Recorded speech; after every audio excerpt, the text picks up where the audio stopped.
Hello, and welcome to Midweek Gaming. I'm back, Stubbs. Sorry I wasn't here last week. Mr. Tushi took the reins last week, and some of you may have missed it, some of you may have not. Basically, what happened was I've had a week off because I unfortunately fell over on some grass. My ankle twisted, my knee popped, and I couldn't get up. And basically, what happened was I broke my knee, so I had to have surgery. Everything's okay. It's just basically a case of recovering now, and the fact that I've got a makeshift setup here, live from my bed in my living room. So I'm making the effort, people. But yeah, thanks for all the well wishes on Twitter and various podcasts and various chats that have been asking how I've been doing. I really appreciate it. It's an hard thing to go through, but because life's different at the minute. Because I live downstairs and I can't go very far, but I'll get there because it'll be all good in the end. It's not a permanent thing, but it's all going to be good. So, welcome, Mr. Tushi. Thanks for taking over the duties last week. No problem. And removal sanity as well. And why you had your hiccups, Mr. Removal Sanity stepped in. Like I need an excuse to talk. Oh, exactly. You both good then? Yeah. You're doing well. Was obviously was a bit worried about you. It's not nice to hear. It's not nice to see accidents from your friends, and regardless of what it is. So it's good to hear that you're on the mend. And obviously we've been DMing on a regular basis, so it's good to hear that you are. Do appreciate it. It's I'll get there. It's not something I'd ever thought I'd have to do. The way I'm living at the minute is not something I ever thought would happen. But they always say you never know what's coming around the corner. Yes, it's true. I definitely didn't. I definitely did not see that coming. So at the minute, I'm also on a diet. I'm only eating what I'm supposed to eat meal wise. I'm not eating any crap. So the weight's going to come off me, and I'll be hopefully half the size I am eventually. So that's all good, part of the plan to get me up and running. Because obviously I can't. It's my left knee. I can't weight bear. They're saying for 3 months, so I can't really properly start getting walking until next year. So weight loss will help immensely because I've got drive to do it. It's not like I'm pretending. A lot of people say they're going to lose weight, but I actually mean it because I can do it and I've got a purpose to do it. Sorry for showing you my McDonald's earlier. It doesn't bother me. Regardless, we're all here for you, mate. If you need a bit of a help or you need a little bit of a boost in the morale, I think everybody in the gaming community is gonna help you out regardless. It's been immense. Thank you, everyone. Welcome, VJ. Thanks for coming by again and being our lovely co-host. And how are you? Not too bad, thank you. Really appreciate you having me back on the show. And was really excited when I heard the Indie Gamer was going to be back on. Yeah, even I was shocked. I got the message last night. He says, "Have you got a spot?" I said, "Yeah, it's up to you if you want to." You meant a spot of tea. I said, no pressure. I said, I'm not going to fill it. I'm not going to fill it. So if you want to come, if not. Couldn't resist it. Couldn't resist spending more time with you guys. I much appreciate Indie Gamer coming on. Now, is this your first podcast, Ronan Samurai? Yes, it is. Yes. Thank you for having me on. I'm very good. I'm doing very good. Thank you. Good to hear. Good to hear. We're more worried about you that you broke your knee recently, and it's not something nice to hear. I've had a lot of leg injuries, and I know how tough they can be to recover from. But it's good to see you, on the show and feeling better after your surgery.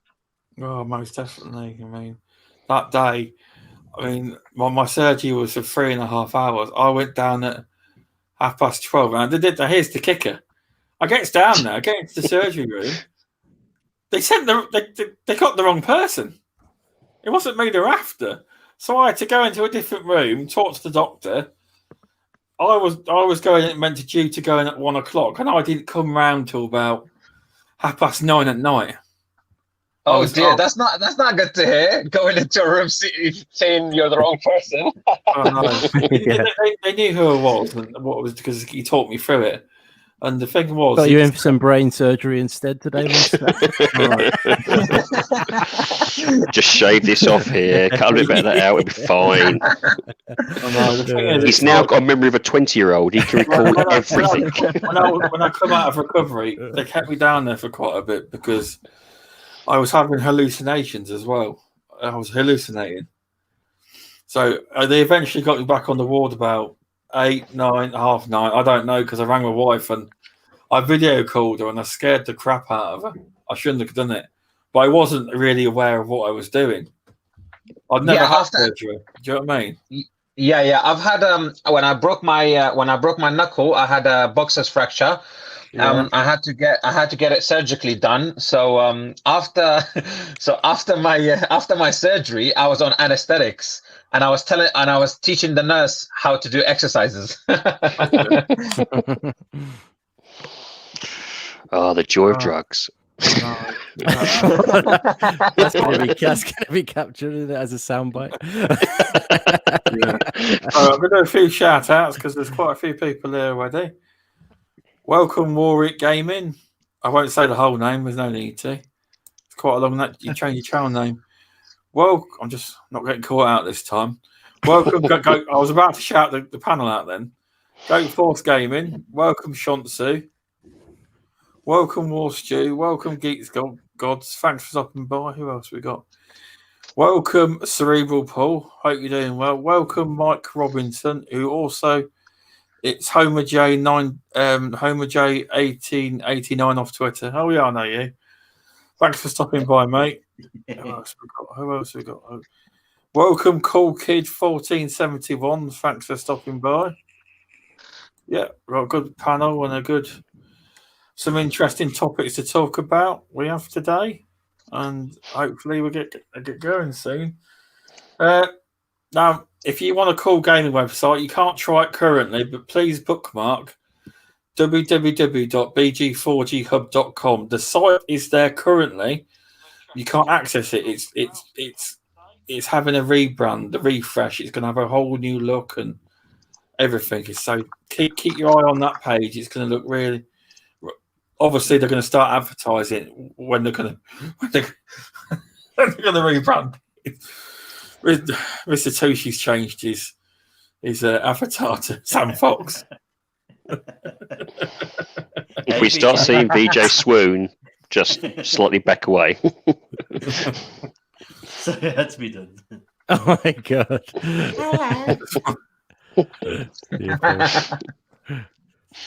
Right. That's better. So I don't know if all of you caught it or not. I mean, I just want to talk from it. I want the perspective of how, if this was to become a standard throughout games, how this would be really negative. Now, I believe it was. I don't know if any of you have seen this. So anyone who's seen it more, please talk about it.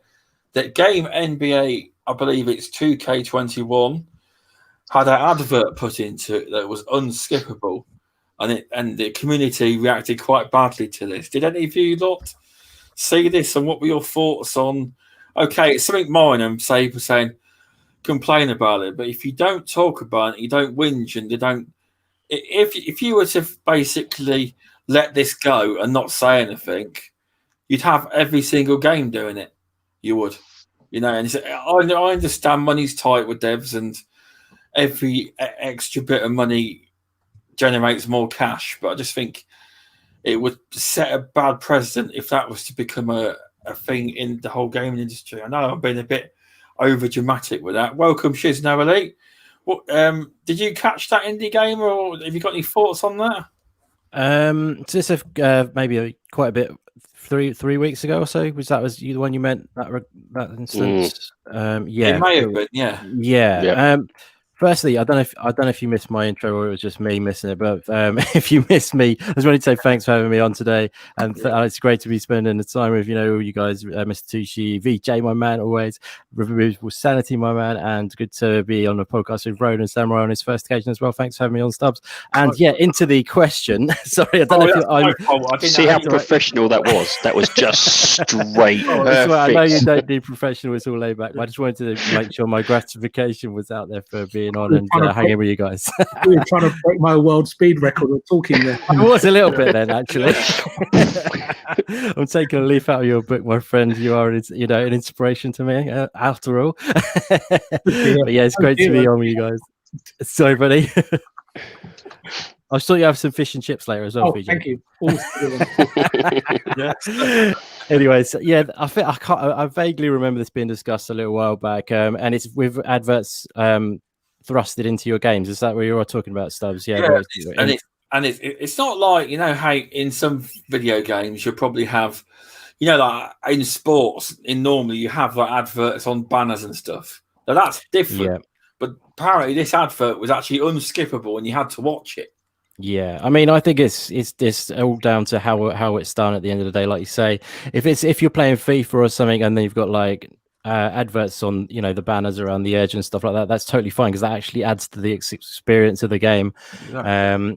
But if it's actually like half time or something, or it just cuts in and it's like one of those unskippable ads like you get on YouTube sometimes and stuff, then that's totally not cool. It shouldn't take you out of the experience. If it's there to add to the experience, that's as well as do a job of advertising like product placement and stuff like that, then that's okay by me, because it can work well. And like they kind of even then they did like Sunset Overdrive had a comedic way of showing like off product in that with the energy drink and stuff.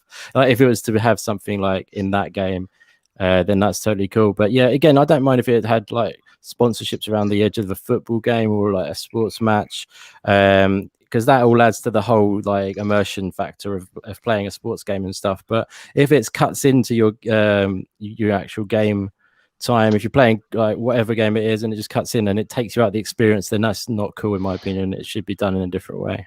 Oh no, most definitely. Yeah, I definitely agree with you. There's a few people in the chat saying, Homer J said, to be honest, Madden have been doing this for years at half time, but it was always possible to skip it. And Geeks God said they've done this before and they're probably trying again. They're probably trying to tweak it to the point where they're seeing where they can get away with it, Yeah, I mean, like with sports games, it's slightly more acceptable because sponsorship is a part of sport anyway nowadays in real life. You know what I mean?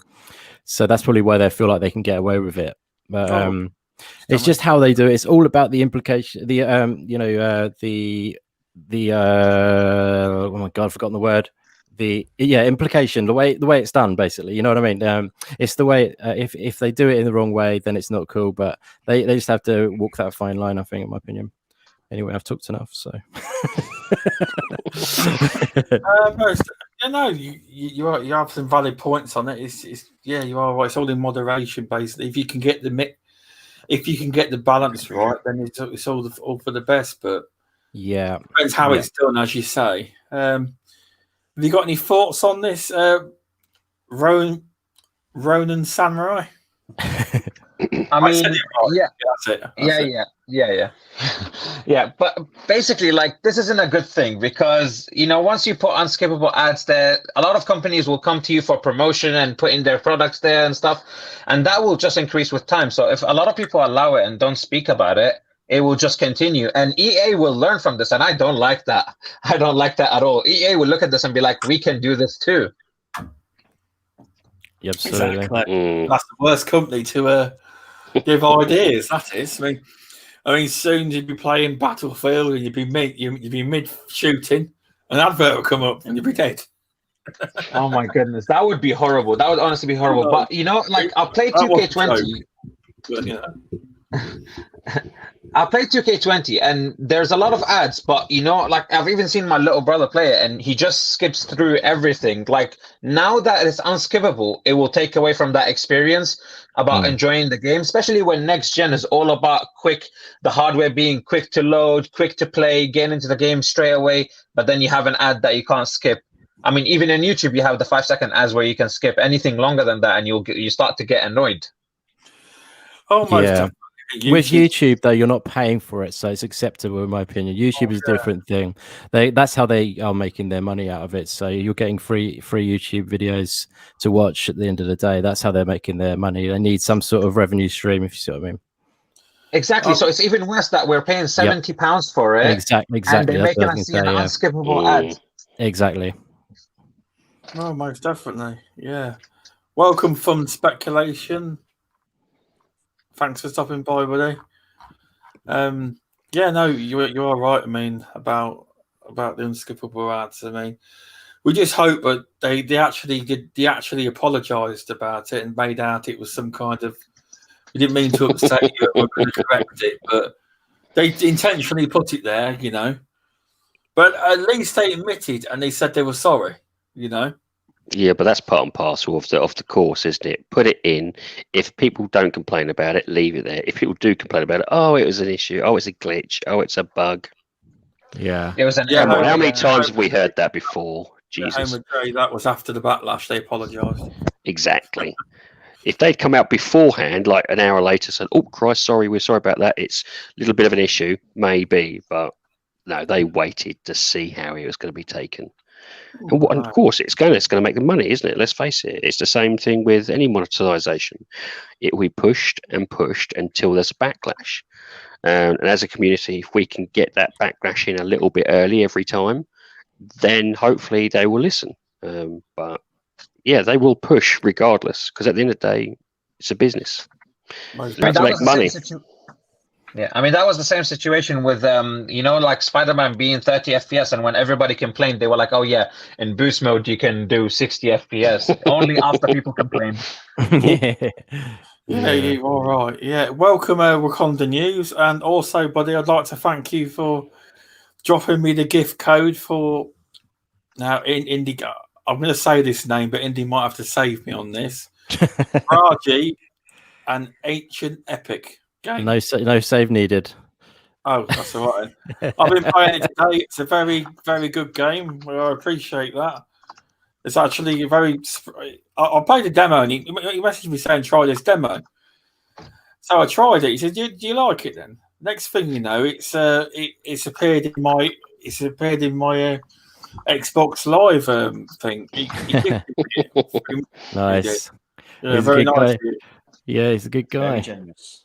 Very generous, mate. Thank you for that. It's spread. The community's getting on board with Raji at the moment, which is cool. I think he was watching my stream of it, and then he bought it literally while he was watching my stream, and now he's passed on the love to you, Stubbs. The Rakonda is a positive dude. Yeah, I forgot to talk about what we were playing, but we will talk about that later, because I haven't been playing no bangers lately. I've just been playing the indie games, baby. Hell yeah! What about Ori? Yeah. Today and Raja. I know I put on Twitter Raji. Yeah. Raji. Yeah, Raji. You got it right. You got it. You're good. I played Destiny, but it lasted about 10 minutes and I turned it off. So. Out there, how do you ruined it? You ruined it. Well, at least you turned it off. Though. That's good. Exactly. It's all good. It's good to see you playing some indies, my friend. It makes me proud. It's good to see me playing games. I mean, I don't often play that. Today I was playing games for hours today. I was enjoying it. That's good. Because I'm supposed to be a gaming content creator, so I should. Exactly. Yeah, it's a fact, my friend. Exactly. How are you getting on with Ori? Before, if we don't mind me asking. Yeah. No, it's very good. I've got quite a bit past where I was. I think. I don't know. I saw your little video. You got assigned the Jinsei tree part, didn't you? So you're making way. That's kind of the first sort of like big moment in the game where you get to the where you finish the Jinsei tree. That's an epic. It's a truly epic moment. You will love that bit. So I won't spoil it. No, like sometimes the guy. I mean, you watch if you want a good laugh, go on my Twitch channel. I was playing Ori. for an hour and 34 minutes, and Indy was there most of the time. I don't know if that was a laugh. It was more like torture. I was talking. Yeah, I would totally agree with that. But at the end of the day, that way, jump. It literally was torture. I was playing the game. I don't know. I just don't know how Indie Gamer held it together for that hour. Welcome, Dragon Wolf. Welcome, mate. Thanks for stopping by. You'd be given a medal. Yeah, it was like seeing my son trying to ride a bike for the first time. That's part of the problem. What you've just said there, right? I'm enjoying Ori. It's a beautifully stunning game. And you put Ori as a AAA laughing face. It's not a AAA. Actually, in essence, the way it looks and plays, it smashes a lot of AAAs. It's all about having fun. Games are. Absolutely. You shouldn't have to put a label on it, and we'll probably get into that later. I mean, he probably might be getting that. There was the the will of the wisps is more harder to define because of we won't get into that because you've got many topics to get through. But will of the wisps is made by Moon Studios, who are an independent developer, and that's how I look at it personally.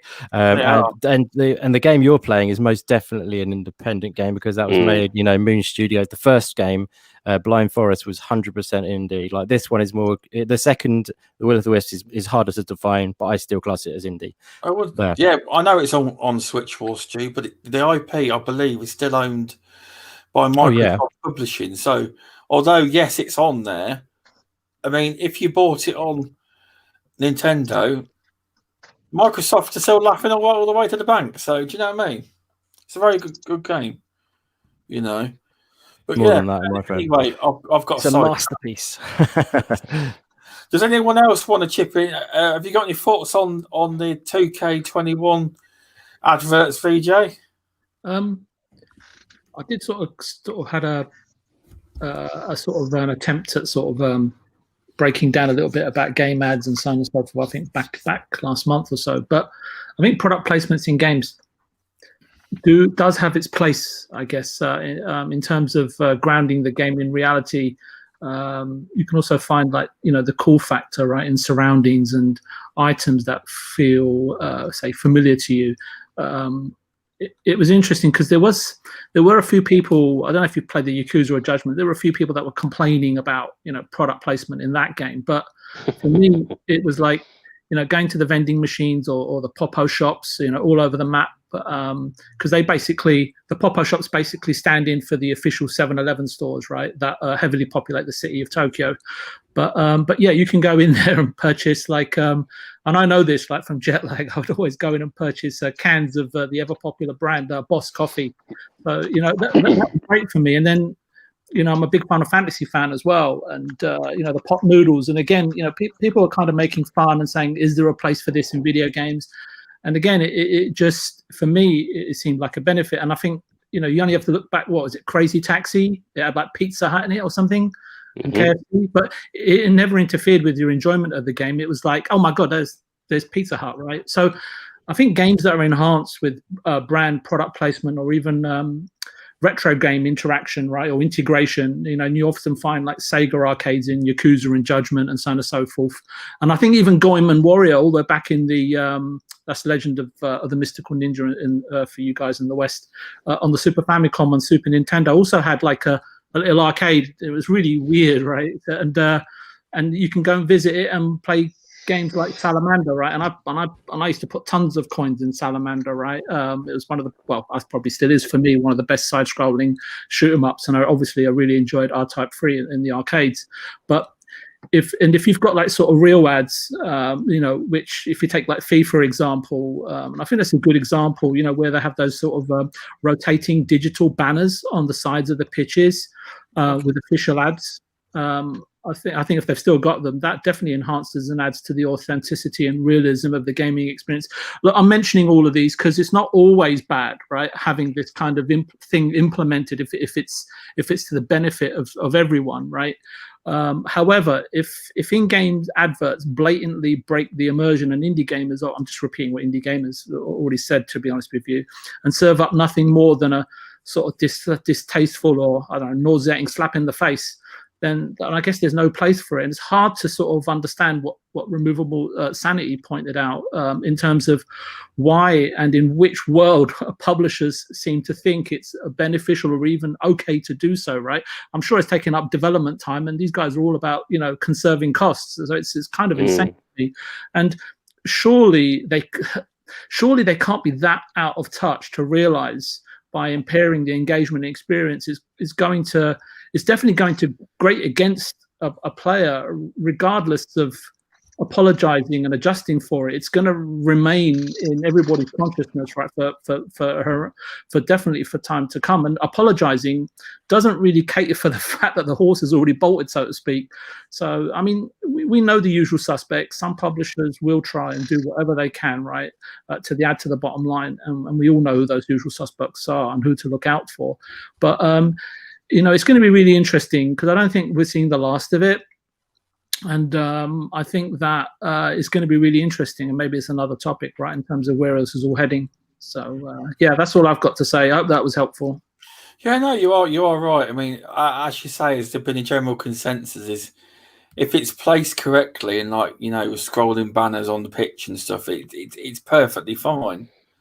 You just got to get it correctly where you place it, and not make it a toy advert where you can't skip it.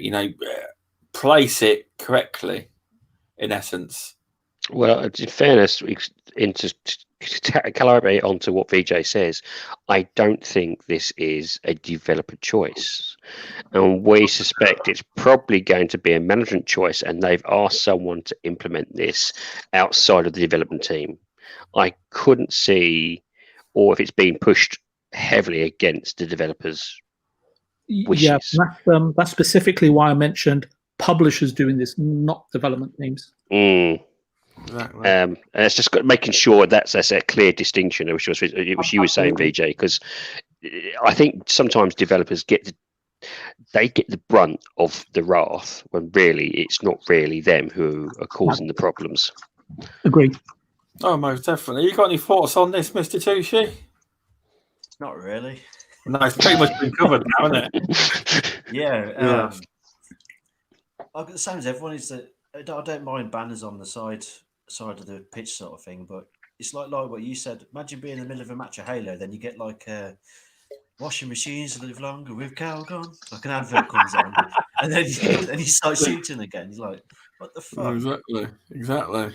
How do you product place sandbox? Yeah.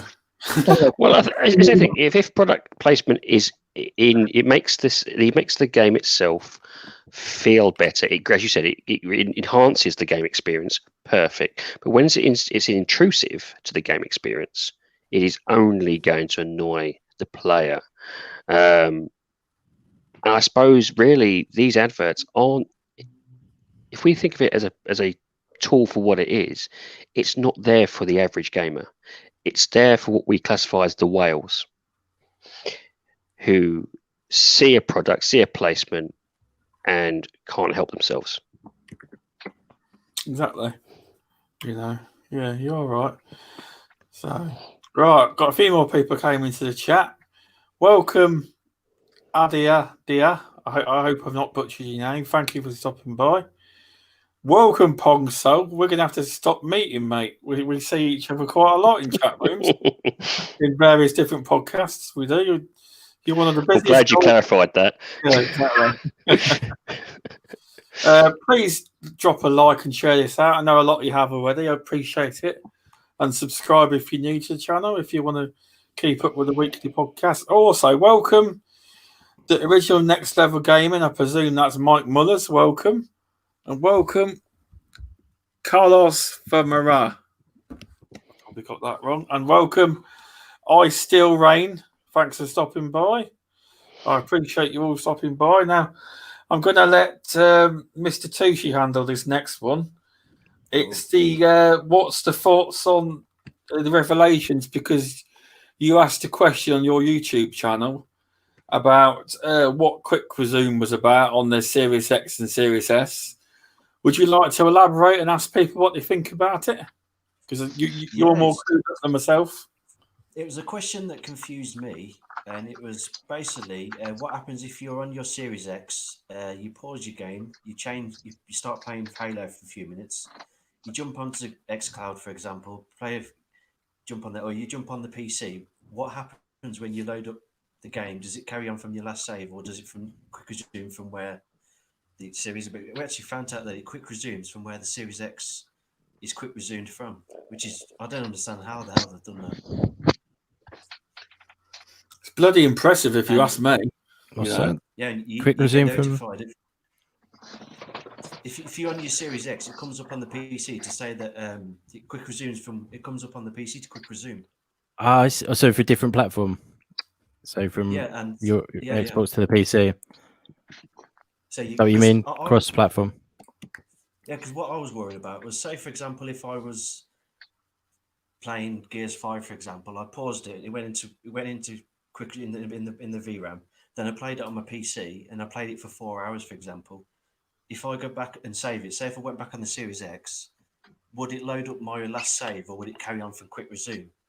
And what Stallion83 done, he done that, and then what it done when he went back on the Series X, it said that it come up straight away saying you've got a newer save from the PC. Do you want to load that? And you literally loaded straight from where you left on the PC, which is brilliant. That's got to be to do with the cloud. It must be to do with the cloud then in some cases. It must be tied in so heavily that it just integrates that save regardless.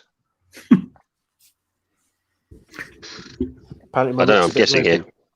It's great though. I like that. I'm in the back cave. I'm going to work on Mr. Tushi's microphone with him. And he's far away from me, I think. That's what it is. Yep. Welcome. Loads better. Can you say all that again? What are you saying?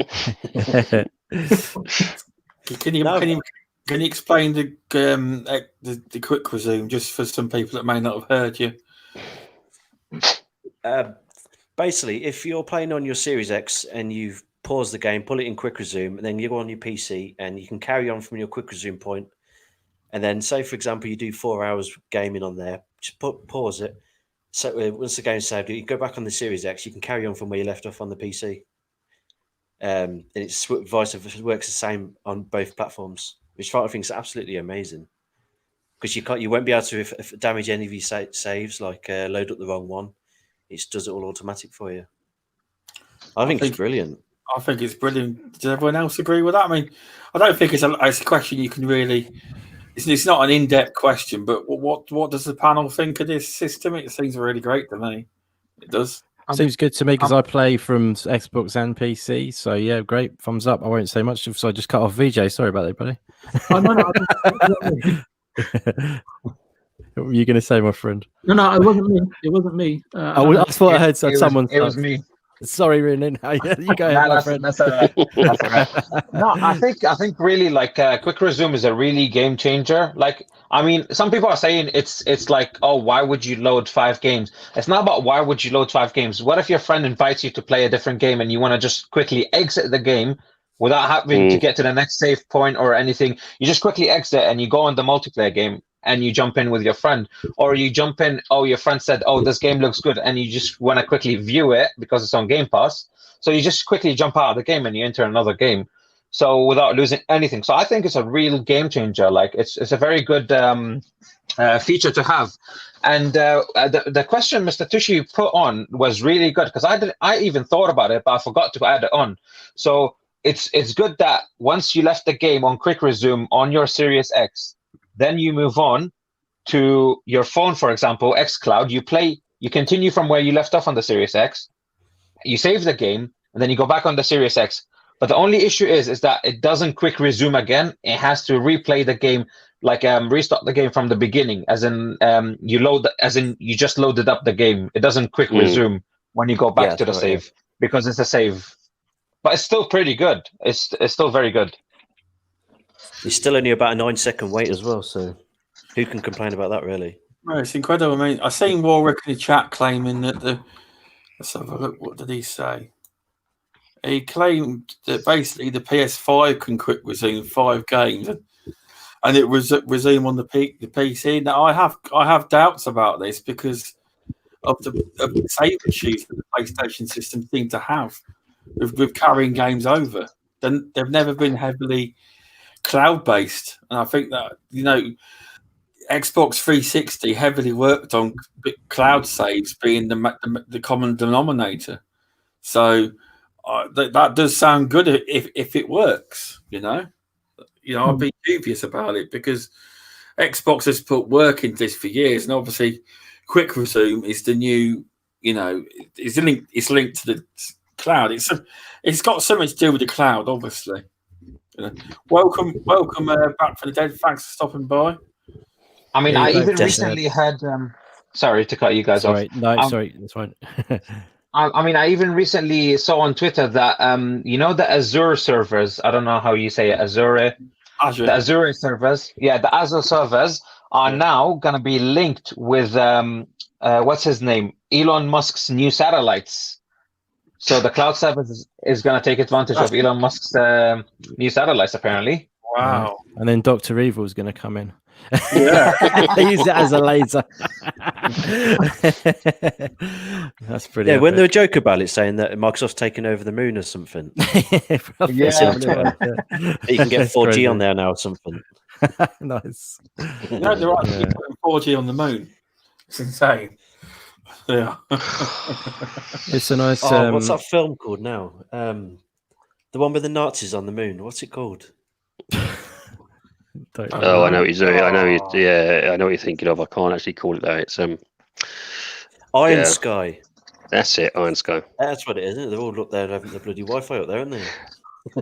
There is one question I keep asking. I still haven't, and hopefully the panel will probably be able to answer this. I keep asking it, and people are and Sushi's going to be grown when he hears about it. What about Quick Resume with other applications? Because as well as games. I'm the person who plays a game, switches to Crunchyroll, then switches to maybe YouTube, then switches to another game, and I've got like a set 4 or 5, or in some cases, it's a different. Even maybe it's a community tab. Does it still happen? Is that being integrated into the other applications?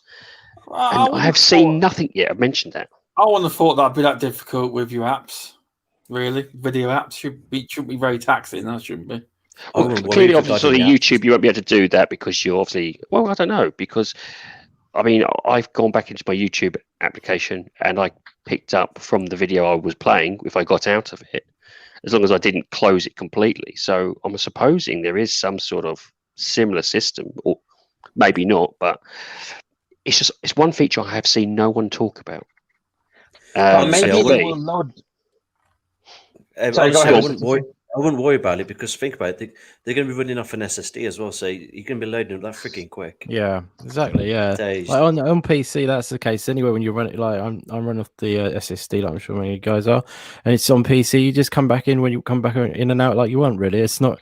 If you keep something open, you go and have your dinner, come back later, it's still there. Press play, go. It's next gen is just going to be better in every way. With regards to that sort of thing, and if it's a basis they can do games like that, there's no reason why it wouldn't be able to do other apps as well. I don't think.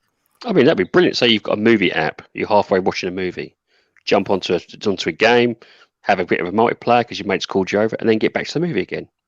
Yeah, definitely. But the thing is, right? The thing is, all these apps are mostly online because Crunchyroll, Netflix, Disney, they require an online connection, and you saw how it works with online games, which the game has to reload and open from where it left off, like as in from the main menu, not from actually like inside the game. So I don't know how will that work with it, but I mean, I think it will instantly load, as in like with anything else that's working on the Series X, it will instantly load. But that's a good question, as in will it load from inside the video?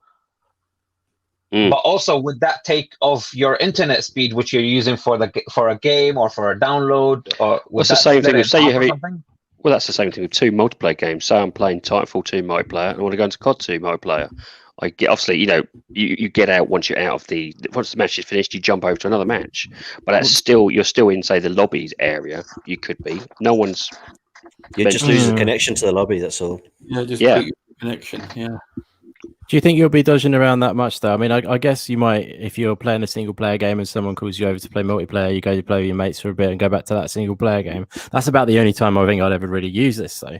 I think it's just a really nice thing to have. But I don't, it's not it's what it is kind of revolutionary, but it's not going to change things that much for me. I know VJ's all over it, but he's got he's got a beautiful mind that can play 5 games at once and manage to be concentration in all of them. So, but for me, I have to concentrate on one at a time. But I don't know. It's just a nice all these things. It's like everyone's going like 120 frames per second in Master Chief Collection now, which is awesome. But yeah, it's a given in my opinion. It's just what I mean. It's going to happen. It's going to happen in a lot of games. All these things are going to happen, and it's great. But well, PC gamers, you're used to it, aren't you? Let's face it. It's not nothing new to you PC gamers. It's console players. Exactly. That's what it is. Chef tab everything. Not wanting to sound like a tosser or anything, but 120. What low level frame rate is that? True, yeah. It's not 4,600. I'm not interested. It's true. Well, the fact is, like, I mean, especially playing indie games, like I'm never low. Yeah. I'm always like 144. Because that's the maximum my monitor can do. So if I had a higher refresh rate on my monitor, I'd probably be knocking out more frames than that on the regular anyway. But I always set at 144 frames on every game I play. So on the PC. So yeah, it is a great thing. The frames, it's definitely a nice thing to have, and it's great. Not that it's flexing going or anything. No, well, I just told you I don't want to sound like a tosser. I did try not to, but you did force me into it. You console peasants with your 120 FPS. You don't know. This could be the thing that brings PC and console people together. FPS always. Yeah, no, it's nice. It's great. There's going to be more like ready available across the console. I did try and avoid saying that, but you did kind of make me have to say it. But it is nice though. Everyone's, we're going to be in that boxing with the. I think it's good. The frames, isn't it? Definitely. Yeah. So, I'll try and move it on a little bit now. Yep, that's interesting conversation. Welcome, Avish. Thanks for stopping by. And I don't know if you heard me shout you out with Original Next Level Gaming. Welcome, Mike Mullis. How are you doing? Next question. Now, this is a bit of a loaded question, so you don't have to answer every individual one. Nacho cheese loaded.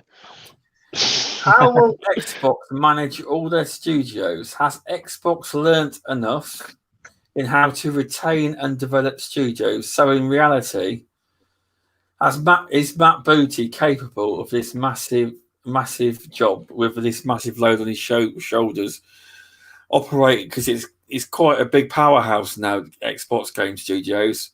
What are your opinions on this? And I'm gonna flip to VJ straight away on this one. Oh Nice. dear. My podcasting lifetime is going to be quite short. I don't know. Microsoft are a strange company. Just have to go on my personal experiences with those guys, and as a company, they as a company, any sort of endeavor that they sort of proceed towards or set up a business, they always set it up, and it's like the handshakes. Here's your freedom, but don't fail. And it's just the way they work. And I understand all the public-facing comments and PR and press and how people sort of love to sort of enamor themselves with, oh my goodness, this is a company that loves creatives and so on and so forth. But that's all public-facing, right? At the end of the day. So, but that in itself, that handshake for me is just already, just even before anything's begun, has restricts creativity and risk. And Microsoft, for me, I'm hoping that they've changed, but I'm just talking about the past tense, right? Because we have no idea what these new studios are all going to deliver. But Microsoft, just for me, have always been really similar to Electronic Arts in terms of their sort of production methodology, profit predictability, and shareholder satisfaction. But we as consumers don't always want to see that side of it. And I can understand that, right? When you look at video games as an escape, right? We want them to be the best that they possibly can. And when they're not, we're in this new era of, okay, it's not fully baked now, put it back in the oven, which is fine, right? To a degree, right? But not if they're not making the necessary changes in order for that, in order for it to improve. My fear is that they are the sort of the least creative and creatively brave, can I say, company out of the 3 platform holders, as it's sort of locked into sort of how can I put it into, they're more in, rather than incubating and developing studios, I think they're more into sort of purchasing companies and so on and so forth, and they've done that a lot. And we don't sort of particularly love Electronic Arts, right, who've spent what I don't know how many billions, right, in acquiring studios and so on and so forth. And it hasn't always worked out for either company, right? And everybody, I don't want to go through the list of every single one. We all know who those companies are, right? But Phil's I can understand, but everybody said that, look, Phil's different. You know, he's very, very different, and he's not part of the old regime. I mean, he was there at the time, so it sort of begs the question: what was he doing during that time when all this was going on, right? But Phil may have dreams to be more acclaimed as a development company, as a studio, and serving the public with great games, and he wants to be revered and respected, I think, in the same vein as Nintendo and Sony. But I don't think that Satya will let him, right? Since Satya will eventually, I think, you can see him coming out of the woodwork, right? He was totally invisible, right, for several years, and only now on the cusp of sort of launching a new hardware system with all the promise of the future, and especially at a time now where both Sony and Microsoft have hit the reset buttons and are engaging communities to sort of grab their generational loyalty through whatever they're offering, right, in terms of whether it's games or Game Pass, right, two really contrasting approaches to the market. Sorry, someone's really tapping away crazy. Sorry, I apologize. I'm gonna mute when I type. Sorry. Mechanical keyboard. So, yeah. So I think that, and Satya is somebody, if you look at him really carefully and study him and look at his background, right, his approach is cast iron predictability and sustainability in terms of revenue and bottom line. First and foremost, again, you know, I go back to the EA business model, and when subscriptions and especially when subscribers are going to peak, right, then he'll be really sort of looking at, you know, okay, we've got X amount of dollars. And I think I covered this off last week, so I'm not going to go into it, right? So we're going to see, and I think even with Bethesda, normally, you know, looking back at Microsoft, you know, like after a year after they acquire it, I don't think it'll be until they rubber stamp the deal, but I think whatever it is next year, March or June, it'll happen after that. I think for Microsoft, what they need to they've turned everything around in terms of the hardware that they're offering, right? In terms of the accessibility they're offering through the All Access program, right? I think through offering a cheap way to enter their ecosystem and be able to access or is it 200, 300, 400? I don't know. The number just keeps going up consistently, right? And every time they revolve games in and out of the actual offer out of Game Pass, right, it's always something else that's coming in, right? It may not be for everybody, but they're acting upon that, right? But for me, it's not just about Game Pass. It's just a delivery mechanism and an access point, right? What's got to happen is that the content that they fill that with, especially from first party, and how many studios is it? 25 or something?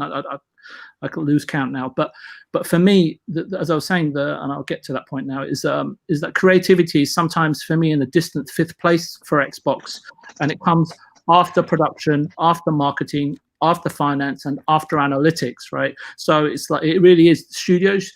You've got all your freedom, but hey, you got to take this into account, right? And I won't go into it now, but I just remember exactly how EA, when they walked into Bullfrog at the time, right, and how they changed that over time, but very subtly.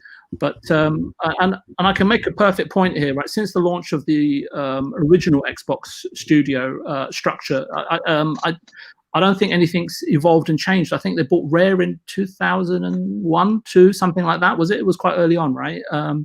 And I don't think that looking at some of the stuff that's going on right now, that they've learned and old habits clearly are present and visible today. And I can give you a perfect example if you want, but I don't know, Stubbs, if you want everyone else to sort of have some input, and then I can go on to a couple of examples if you like, however you want to do it.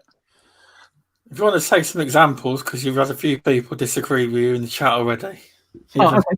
So let's take Perfect Dark Zero for an example, right? This was a really interesting in regards of to the current troubles with Halo Infinite, right? You had Martin Hollis and I think it was David Dokes and I was in the UK that time, right? And I was a big fan of GameCube, and I was a big fan of Rare. I mean, they were brilliant, right, at that time, right? And they designed and directed Perfect Dark. And I was speaking to Mr. Tucci about this, right? And they left Rare in 98, 99, and then the game was completed by the team for release in 2000. But with all the stories and the ideas intact. And I think Chris Tilston was a designer or a coder on the game, the gameplay design on the first game, and he led and directed the second game, prototyping on the GameCube. And when Rare was sold, Xbox, obviously had him switch the game over to the original Xbox, and then later told him to change tact and can you make it for the Xbox 360 now? And there was resistance there. I mean, if you're outside of the industry looking in, you don't see it, but when you're inside the industry, I know it's a big industry, but it's pretty incestuous, and everybody kind of knows everybody if you're working within it. And they faced, and I think it was in an interview or something, I can't remember where I read it, but they faced 7 months of issues up until launch, cutting several features. And I spoke to Mr. Tucci about this, and he knows that I discussed this with him, right? But was Perfect Dark Zero, was liked by some consumers, but most felt that the game was rushed, the controls were clunky and overall not finished or unrefined, unpolished, basically. And all these changes leading to challenges, which, if you at the time, they were only targeting a single format. 20 years on, and like I would ask the panel, like, do any of these issues sound familiar in terms of what's recently happened at 343 and Halo Infinite? It's for me, it's a complete and utter echo of what's happened in the past. Halo is a way more complex project. It concerns me. Microsoft do things in a certain way and have not learned how to develop and foster and nurture talent and studios and put the right people in place to run those studios. You can't entirely blame Matt Booty. He can't be at every studio all over the world all the time, right? It's got to be in terms of how they're structured. And the problem is at Xbox is sometimes when you're making a game, the problem can become real open communication between management, production, marketing, finance, and development. They're all in it together. It's not just about developers working hard to make a game. Why do you think so many developers that get frustrated? And look at the amount of indie studios that have set up. It just gives you a sign, and an indie gamer will tell you to a degree, and you can correct me if I'm wrong, how many of these indie developers that he comes across that have worked at AAA games, that are from AAA games, that have spent 100%. Yeah, loads of them. Yeah. Yeah, so I see it over and over again when corporate are trying to hedge their bets, especially with Halo, and to go in with a marketing PR narrative of making sure we leave no generation behind. And so they've hedged their bets and in effect caused this team to cover too much ground, regardless of the amount of money and the resource that there is. And hence, what do you get? Poor content development, and lower management get stretched and don't communicate or understand what's important, right? And what you can let go of because it's just too much going on. They follow their individual tasks and agendas. I'm probably getting too micro here, right? So I'm going to wrap up here. So, and basically this leads to staff burnout and issues with truthfulness and at the end of the day, a poor product with everybody looking at each other.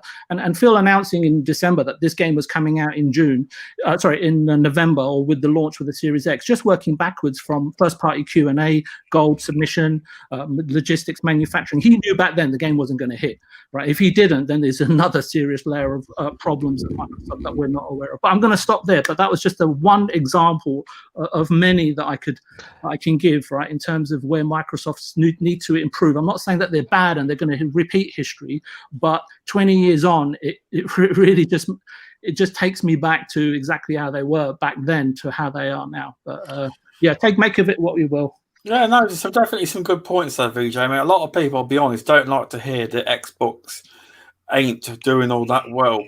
There are certain games that are flourishing. I mean, the example in the chat got brought up about Rare, about a Sea of Thieves. Now, yes, Sea of Thieves is doing well, but that was released.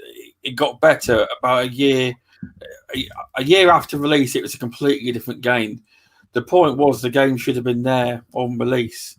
Same as State Decay 2. I think I can understand. It's in chat. I mean, I'm going to ruffle some feathers now. Pong Soul said that the coalition in Gears of War has flourished under Matt Booty and Microsoft. No, they haven't. Rod Ferguson, just Gears of War. No, it hasn't. Things are starting to get better now. There's real big problems at the coalition.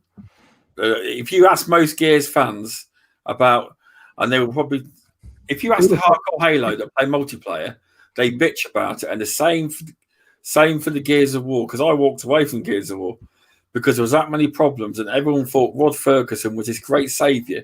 No, he wasn't at all. It's the reason he left. I know he got a great opportunity and went on elsewhere, but I think whatever VJ is trying to get at, you need all the studios to work cohesively and all do well together. Some studios are doing well, and some people do love Gears of War 5, and I rated it very good.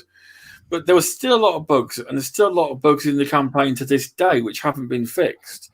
So things like that, I think eventually they will get their act together. In certain areas, they're doing well, but they're not perfect. I can see why, and let's say history does repeat itself. I can see the cynicality of coming through, and I can understand exactly VJ's point on this, because Sony creates, Microsoft buys. Now that may, whether that's a kind of a simplified version of what I think VJ has just stated. You can tell me if I'm wrong in that regards. The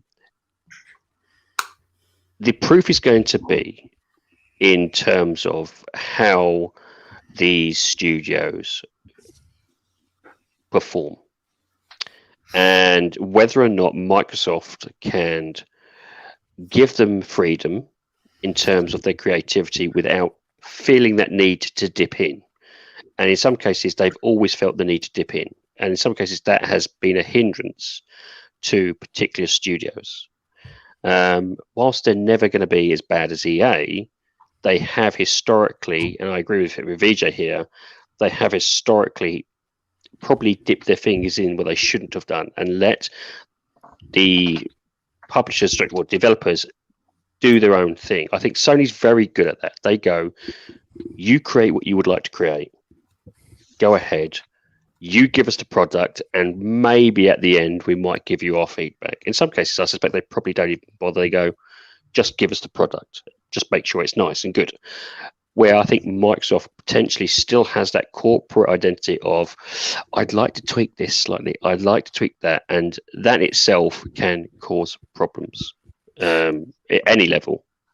Yeah. It was a big, so I was waiting, who was that? Was that VJ? Yeah, I was going to say, I think it can be argued, Gears of War, Halo, right? Halo, they bought the studio. The whole studio left them. Not a few developers. The whole studio left them. You got Gears of War that they acquired the IP, and I don't know why.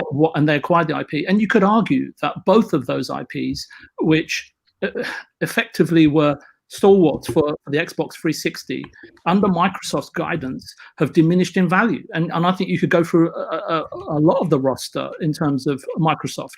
Now, people can point to a couple of shining lights, and I was speaking to Stubbs earlier, and I'm saying, well, look, you got to look at the acquisition of Minecraft, Mojang, and but they're leaving that alone, right? It doesn't have a huge development team, and it constantly churns out money. So why touch it? It's doing what it's supposed to do, but it's not at the cutting edge of visuals and imagination, right, and narrative and immersiveness, right, and visuals and AI, etc., and so on and so forth, right. It does what it says on the tin.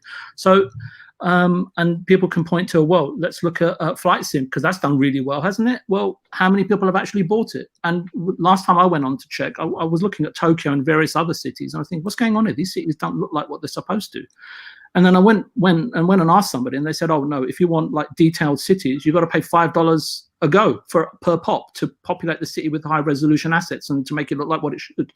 And this is where I understand Game Pass is really powerful in the sense that, well, hey, look, what are you complaining about, VJ, right? Maybe, there's loads of really good indie games in there. There's all first-party games are going to be there in the future. And it's got some really good content from third parties in there. And it's only for $15. What are you complaining about? And I'm not. I only have one next-gen system on order, and that's a Series X. But it's not because I'm a huge, massive fan of every game they make on Microsoft. I'm buying it because it helps me to play with friends and family that I can engage with, right, in terms of community as well. But I think you could go through that, right, and argue. Look at Rare. As soon as they were bought, They had a couple of mishaps, and what happened to them for 20 years? They were put out to pasture. Loads of talent left there, but now they've got one or two people there that have hit upon a few sparks in terms of Everwild and so on and so forth. But at the moment, it's a concept trailer. I mean, I was watching a recent interview, and they were saying we don't really even know what the gameplay is right now. We're working on it, which is fine. I've been saying that. That's really alarming. They don't know what the gameplay is. They were working what the actual gameplay is. Exactly. A little couple of months back, they said that, and like it looks stunning, but where's the direction, the gameplay? Surely that should be the core focus. It's a bit odd. You're absolutely right, Indie Gamer. And normally, I've come across a lot of trailers like these that don't hit the public, right? And what they're used for is to use in terms of being able to pitch internally to marketing. To the green light board and so on and so forth, and but they probably thought it's so good, why not we put it out there, because we really haven't got much else to show this June, and we've got to have something other than the Fable CGI trailer to basically the inevitable backlash that they were going to face with Halo. And it's not about sounds like the Anthem trailer. It's not about me bashing Microsoft, but at the end of the day, we want them to improve, right? Everybody in the community says that Microsoft has done so well this time. It's because of the community, and we told them exactly what we wanted. Well, now I want to see this change implemented as well. I don't want it to be held behind the curtain so we can't really see what's going on, because I am concerned, right, that even though they buy all these studios, it's about fostering, nurturing them, and taking them that next generational leap forward. Not just taking hardware forward a generation, but taking studios forward, right, in terms of what they can create and what their imaginations are, right. It's not just about budget. I mean, just look at Horizon Zero Dawn. I was shocked to see that it was built for 50 million euros. I mean, it's incredible. So it's not always just about the money, but I think I'm going to stop there, right? I mean, you got very valid points. I mean, it's nice to see it from the positive and the negative side, and we've had a very, very active chat on this conversation. Even people disagree with me over Gears of War, but I'm a Gears of. The problem is, Pete, you have to understand that I see Gears of War 1, 2, and 3 as the best, and I'm from the old school, so I'm probably stubborn. I'm stubborn. That's probably the way. What are your thoughts, Indie Gamer, on this subject? I know it's quite a lengthy subject, and about how Xbox is doing. You're talking sort of. You're talking in general, basically how they're doing studios wise and stuff, how they're performing. I know it's a vast topic. I know. Yeah, it is a tricky one to tackle which area, but obviously I think they're doing really well. But yeah, things like that VJ alludes to, I hope you don't mind jumping off the back of that, because that did sort of it did bring up a point that I remember thinking about quite a bit when they were talking about Everwild being they had just hadn't even figured out. This is Craig Duncan, the head of Rare, I believe, said this, and he was saying, they're still figuring out what the gameplay is going to be about, and this was a few months ago. So yeah, that was definitely a little bit alarming, especially the fact that Sea of Thieves came out as a shell, if you know what I mean. It came out as it's essentially could come out the same as Sea of Thieves, because Sea of Thieves came out as a beautiful world. Look at that beautiful water. It looks stunning, but it was an empty shell, really. And it's obviously grown a lot over time, and now it's a lot of people are absolutely loving it. But yes, I mean, like that effectively could happen again with Everwild. I really hope it doesn't. But I love VJ's insight of the fact that what he said about. Sorry, I'm just going to turn this into a VJ appreciation comment, but I just love the way he said that it was used to pitch within the company to seek to get maybe Microsoft to approve it or whatever. And I love that insight, because I can just see how that would happen, because it's basically, and then I guess then they're chasing that dream of what they've pitched all throughout production again. You know what I mean? That they've pitched something that's unattainable, maybe, or whatever things like that can happen. The behind the scenes look of that is really interesting that VJ has.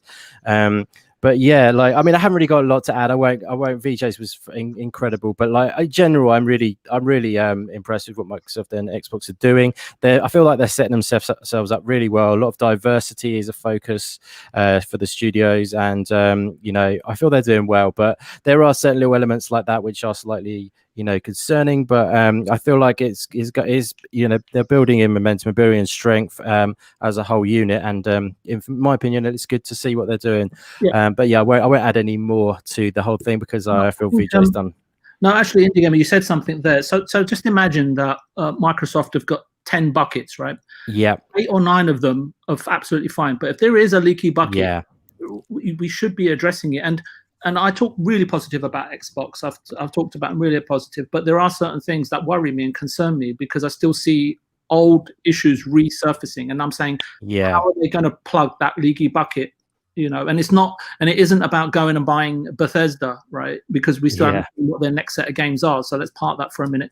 But what they've already got, right? What about the 15? And I think I was on the show with you, Indie Game. It wasn't about what Bethesda are going to do. And I sort of gave a side note in terms of, hey, let's give some mindshare to the studios that they've already got and where they're supposed to be getting to, right? And support that they are going to get going into the future. Absolutely, yeah. No, that makes a whole lot of sense, my friend. Definitely. Oh, most definitely. I mean, I just like some shout outs. Welcome ASA Game On Daily and welcome Fastback. And I didn't know that was you on the original Next Level Game. Thanks for stopping by. I've got quite a lot of people. Who else we got?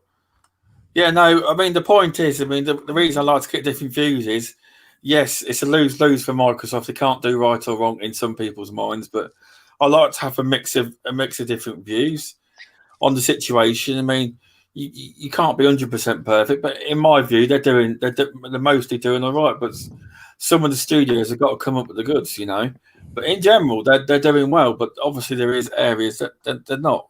You see, but Ronan, how have you got a view on this?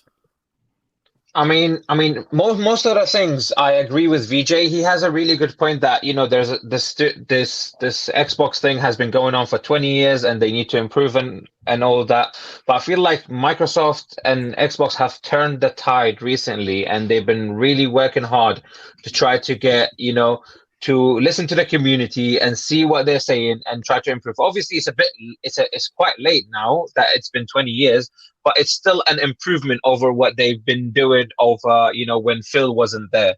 So I think Phil Spencer is trying to change the whole Xbox, the way Xbox is working with their community and the way they're communicating with their studios and stuff. So I feel like there's gonna be a good communication that's established between all these studios and Xbox and, you know, their marketing teams and everything.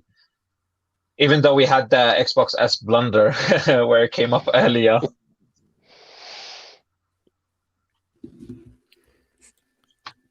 Oh, most definitely. I mean, yeah. I mean, it is good to get different viewpoints in there. I mean, I know there's a bit of criticism because some people don't like people criticising Microsoft. But one thing we should say, shouldn't we expect better from Xbox? Regardless. That's all we want is better. They are doing an incredible job. Don't get me wrong, people in chat. I am seeing your messages. Welcome, Midu. Welcome, Flemish. Welcome, Infinite. Thanks for stopping by. They are getting there. Game Pass was a massive, massive game changer. I love Xbox. So anyone that thinks I'm negative on Xbox, I'm not. I'm at Xbox. I do like all platforms, but I only currently can afford one platform, and I have Xbox. But next generation, I do plan to have a Series X first, and I plan to have a PS5 at the end of the day. But I tell you what, thanks for stopping by, everyone. It's been a really good conversation. The chat's really engaging. But yeah, Game Pass, I think, is, if you were to say one thing this generation that's helped Xbox, I mean, it's Game Pass, hands down. It's an utter game changer. But it's been plenty of different. Did you have any more points, Ronan, or was that it? No, I was just gonna say that you know, even if you go on my page, I do like post a lot about Xbox because I mean that's the only platform I can afford for next generation up until, like, you know, a few years before I can afford an PS5. But I give credit where credit is due, and I also criticize where criticism is due, because, you know, you can't just look at a company and be like, yeah, I like this company and I'm gonna overlook everything they do. No, that's not how it works. You know, like you gotta point out the issues that you have with each and every company, and you can't be quiet about it because they will just keep going and doing it over and over again. Because that's how Xbox has improved. I think Phil's gone online, watched videos, or the teams have, with a notebook, and looked at what everyone's bitching and moaning about, and tried his best to do what people have been asking for, and he's getting there. And one day, Xbox, everything will be perfect. But in general, you're absolutely right. In general, most of it's fine. You know, it's like Sony. Not everything's fine on Sony. Not everything's fine on Nintendo. Every company has its flaw, but when you've got to criticise, it's part of life. If you don't criticise or give constructive feedback, nothing will ever improve. That's the point, you see. Absolutely. That is a really good point. And you got people like MBG posting that he wants more 30 FPS than 60 FPS. I think You're a fucking idiot. That's bananas. I think he's trolling. He likes Xbox. Yeah. Big creators say stuff to get clicks and, you know, to Yeah, get absolutely. Yeah. They don't mean, some of them don't mean it. I'm telling you. They just No. it generates more traction on their Twitter and stuff. You know. Yeah, absolutely. It's understandable. It's always for clicks on YouTube and these gaming news websites. Definitely. So what? Let's flick for. Do you have any thoughts on this big topic, Mr. Tucci, or has it been covered? No, I've got two different views here and there. First of all, I just want to say one comment. Gears 5 is the best campaign I've ever played out of any Gears games. End of. Sorry, what did you say again? Sorry. Gears 5 is the best campaign out of all Gears games. They played Gears 1, 2, 3, 4, 5. Yeah. The only one I haven't played is Judgment. Or Juggernaut, whatever you call it. The Gears hardcore don't actually class it as part of the franchise, but it is. Because it's not actually made by Epic Games, it's made by what was called Epic Games Montreal, a different studio at the time, and that's called a different one. But I do like Gears 5. I'm just more, I want it to return to the grimy, gritty Gears 1. You want that in-depth, proper, now biting. Let's face it, there's a couple of moments in 2 and 3 that choked you up a little bit. Gears 5 made me cry, mate. I'm not ashamed to admit it. Gears 5. Yeah, there was a section in Gears 5. I'm not spoiling stuff for people. You have to quite make emotional, isn't it? you have to make a decision on a life-changing decision in the game. You know, but Whether choose the shotgun or whether choose the rifle. Oh, just don't you dare start. That's it. We'll break the internet with that choice alone. Fugly, who else we got? And Froggy T Right. Thanks for that. Stopping by. I totally agree with this. ASA Game on Daily. Gears 1 has the best campaign. Thank you. Definitely. That's where it all started. Right, back on the Microsoft thing. It goes back right to I'm going back right back to 2013. The Microsoft's plans for their future was with the Kinect. In my eyes, they were planning loads of Kinect games, loads of content for the Kinect, and that's what they wanted forward. Obviously, as soon as that goal got announced, all with the big backlash, and obviously they've dropped all support for all Kinect games, haven't they? Yep, they have. However, they actually still sell Kinect on the intelligence services level. They sell them to national security in America. Because obviously there was a long break, wasn't there, where they didn't release anything on Xbox.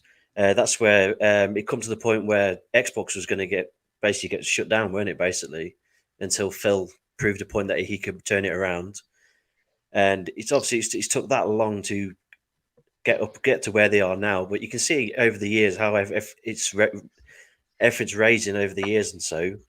But I think that, like the moment now, I feel that Microsoft has the full support, financial support regarding from Microsoft as well, to get them where they want to be. And I feel like Microsoft believes in the Xbox brand. That's how I feel now. It was different back then. Nadella really emphasizes it. I mean, I'll be honest. I mean, there was always that rumor about if they don't basically prove their worth or that meeting with Phil, the Xbox wouldn't be here now. They would have sold the division off. But I think all things take time. I mean, what Xbox are doing now is incredible. We've got games coming. They're working on incredible games. State of Decay 3, all sorts being worked on. But sometimes to see if they can deliver, you know. But most of the games have been delivering on. They have. Basically, they can't rest on their laurels. But yeah, they've got a good first step. Now we need to see it continue. Exactly. And what the hell was the initiative making? Sorry, I had to say that. Not Perfect Dark. Yeah, probably not. Probably not. I hope it Perfect is. dark retro. So, have you said your thoughts on this subject removable? Because I'm about to move on. Yeah, I'm happy with that one. Yeah, go for it. Sorry, guys. VJ's had to pop out because he might be back because the internet's gone down at the minute. So he might be back. Hopefully he'll be back. If not, he won't be. He's trying to fix it. You know. He's lying. Sam Fox has just turned up, isn't she? That's He's why you dropped us for Sam you'll Fox. change your photo. Yeah, That's it, let's face it, yeah. comment on what Fastback said. I do agree. One thing about 343 and Coalition, they have had the hardest job to follow the success of the previous teams of those franchises. And yeah, you are right, mate. Very, very hard. I can't deny that. Whatever they do, it's going to be right or wrong, isn't it? Exactly. I have a question here. Now, this probably won't. It's not my expertise here, but you guys might know. This was a question made by Mr. Removable Sanity. And indie gamer, this is specifically for people like indie games, but anyone can pop into this question. How will the new AR HDR effects impact indie games now? Whoever wants to lead with that can. Could you say that again? How the machine learning will improve the indie games. That's it.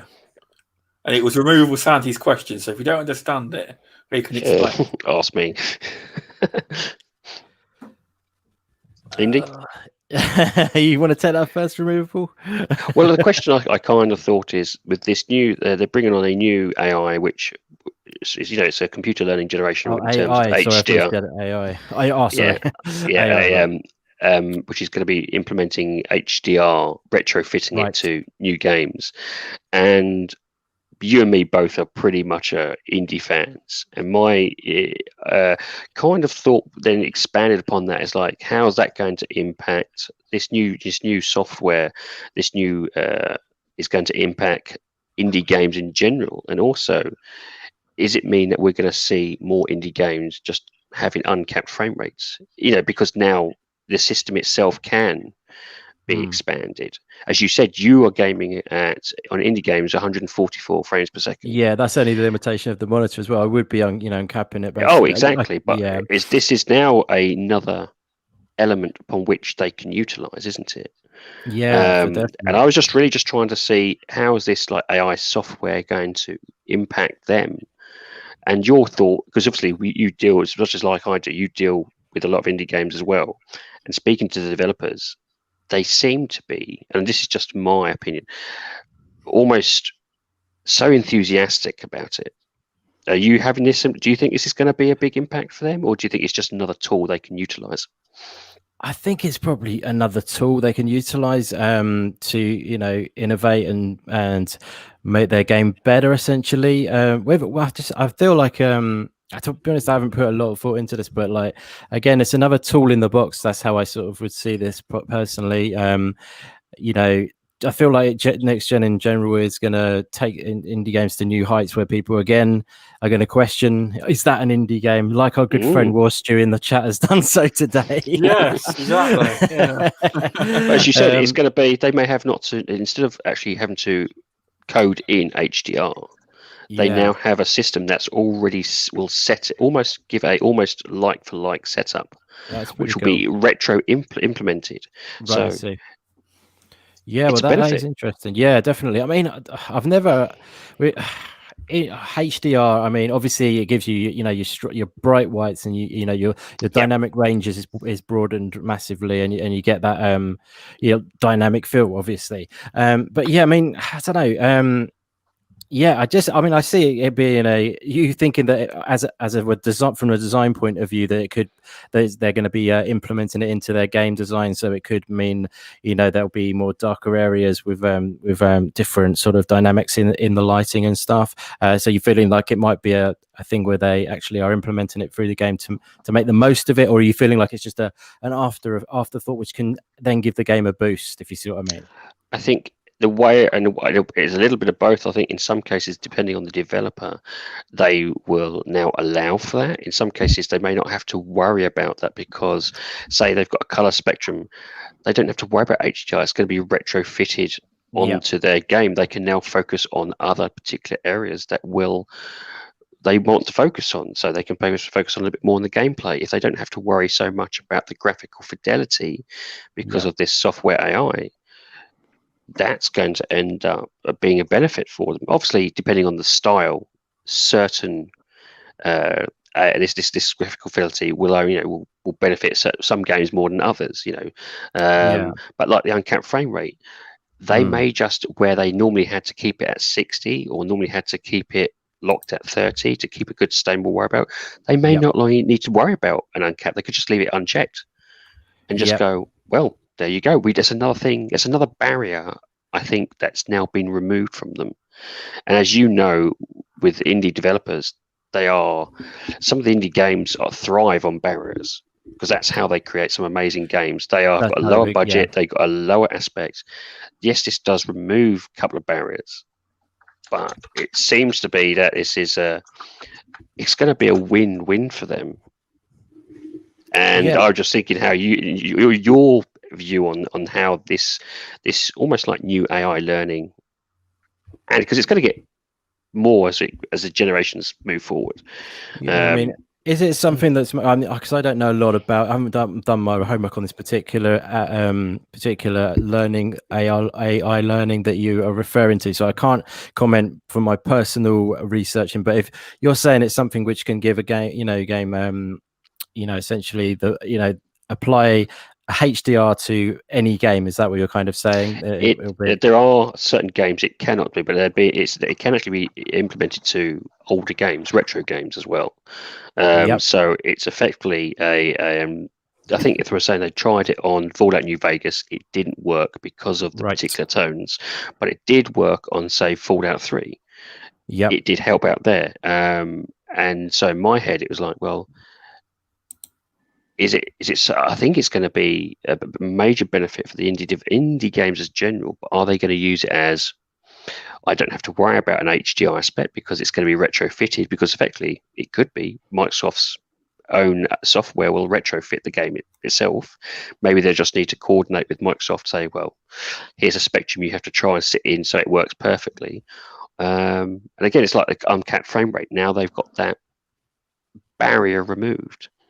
And as you were saying, the Falcon, I know it's this is the one currently at the moment, and I know it kind of grates you a little bit. The Falconeer is getting this major hype. Exactly. He's obviously a single developer. He himself, this is going to benefit him. This AI learning is going to benefit I can really see that in his game. But for definite.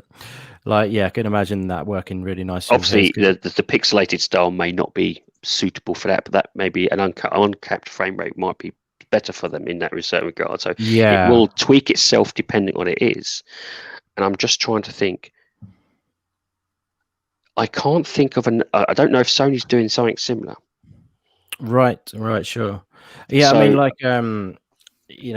I think all the tools, all the advances are fantastic in my opinion, to give you a real blanket answer. But it's all this stuff helps with the development side of things as well. Giving there's tools that the people indie devs can use to work as an actual one person team and still get ahead. Like there's something called like blueprints, I believe it's known as, which gives you a sort of like a sort of short, I don't want to say a shortcut because you still have to do a lot of obviously work, but it's within the Unreal Engine. I believe that's what Song of Iron is being made through blueprints. And there's another big game I heard about recently which is being made. It was Pumpkin Jack as well. That game. It looks amazing. Again, that's another thing. That's going to have a great effect with the HDI learning. Yeah, again, that would work nicely on that kind of game because it's got quite a poppy color look, hasn't quite colourful look. But yeah, those games have been so things like that is just an example of how they can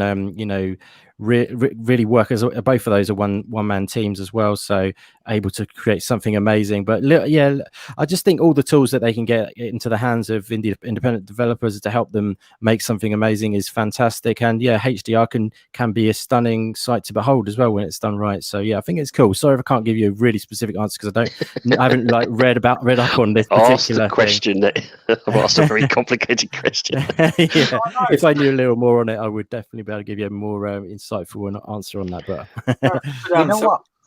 Sorry, I'll just give some shout outs.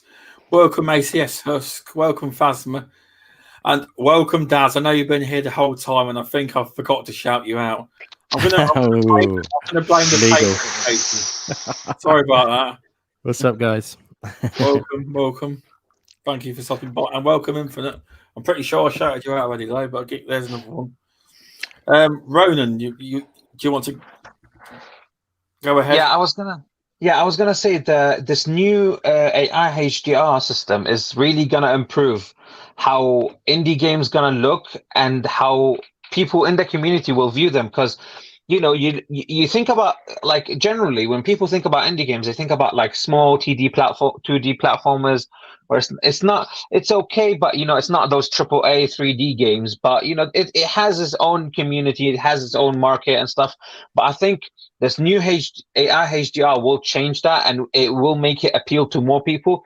And I think it will make it easier for developers, because then you've got games like Dead Cells, you've got games like Bastion, Transistor, those kind of beautiful games that need a lot of colors, like Celeste, and all those indie games that are really, really good. But then you've got, like, in some areas, they're like, for example, I'm gonna use Dead Cells as an example. A lot of people said that there was areas where it was too dark, where the lighting and colors weren't good. And I heard that the HDR system that's being used for it is gonna improve the game quite a lot. And it already made some improvements, like a normal HDR already made some improvements to the game, where the game is looking like, it gives more shades to the color, it gives more variance to the color, and it lights up some dark areas, and the way the light shines from a room to a room or through a window, it really changes the effects of the game, and it makes it more appealing, more I don't know how to say it, but it creates a better immersion of the game, where pushes the original vision, maybe. Yeah, the original vision of the game that they couldn't achieve because of limited hardware and stuff. And I've played HDR on my PS4 Pro, and it's terrible. I'm gonna tell you, it's really terrible, because it's basically what it does. It just lights up the whole screen. Even if you put the brightness down, it just lights up the whole screen. So I think an AI one, where it's a machine learning, where it knows where to put the light, they will teach it, like, they will feed it all these programs and all these pictures and videos and the game, where it knows where it needs to put a bit of brightness, a bit of shade, a bit of color here and there. It's not like just lights up the whole screen and that's it. That's HDR. Yeah. There you go. That's the key, isn't it? It has to be in specific areas. It's dynamics, so it's the name of the game, isn't it? Basically, so light and darks. But yeah, sorry to cut you off, my friend. Yeah, sorry. Just to let everyone know, VJ's not coming back. His whole internet in his area is completely down. So sorry about that, guys. Oh, bless him. He's cut his own cord. It's how do I get out of this? Welcome, Graphic God. I think I shouted you out, but in case I missed you, welcome, mate. Thanks for stopping by. Carry on, Ronan, if you want to. Yeah, this new AI HDR, I think it will improve a lot of games. Like, for example, like, you've got games like Stardew Valley, and imagine giving it a nice shade of HDR on there, and it improves all the colors, because it's a really colorful game. I don't know if any of you have played it, but it's a really good game. Like, I enjoy it. I still play it. I put in like 100 hours in that game. Nice. It's really enjoyable. You've got all these seasons in the game that the game changes every now and then, and you've got different seasons, different colors, all these different shades of fruits, everything. So I think if that AI HDR works well with these games, it will definitely change them, and it will improve how people view them as well. That's cool. Yeah, I mean, I'm just kind of reluctant to comment on it, because I'm literally saying it's not something I know about. But if that is the case, if it is something that will learn that well, and it is going to be implemented that well, then that sounds great. Yeah, but I mean, it does weird me out, sort of thinking like about some games having HDR over it, like Celeste or something like that. I just can't imagine them putting HDR on Celeste. It just feels weird. But yeah, no, it's a good thing. It's a good thing, like I say. So I really like what you said, though, Ronan. Definitely. Yeah, that's all I had to say about it. I think that's kind of the end of that topic, Stubbs. Yeah, that's fine. Can I just add one thing to this? Oh, sorry, Tushy. We keep forgetting about you, don't we? I do apologize. I'm just too quiet in the background.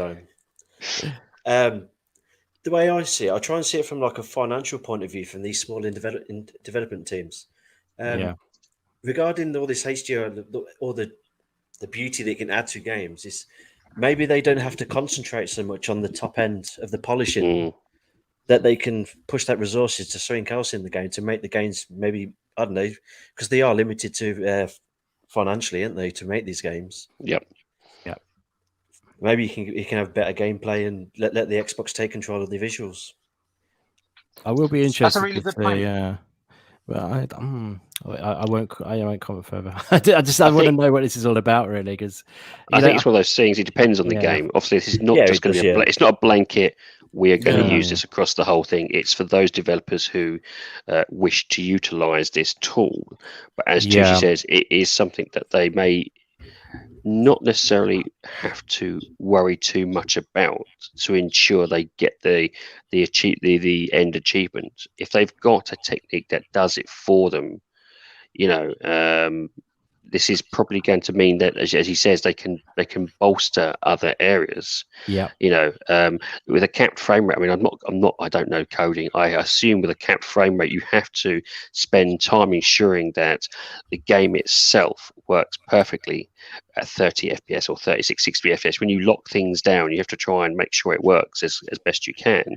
Potentially with an uncapped one, you don't have to worry about that. You let the system take over, or let the system push as hard as it is. I know there is preferable, obviously 30, 60, 120. Those are the best benchmarks.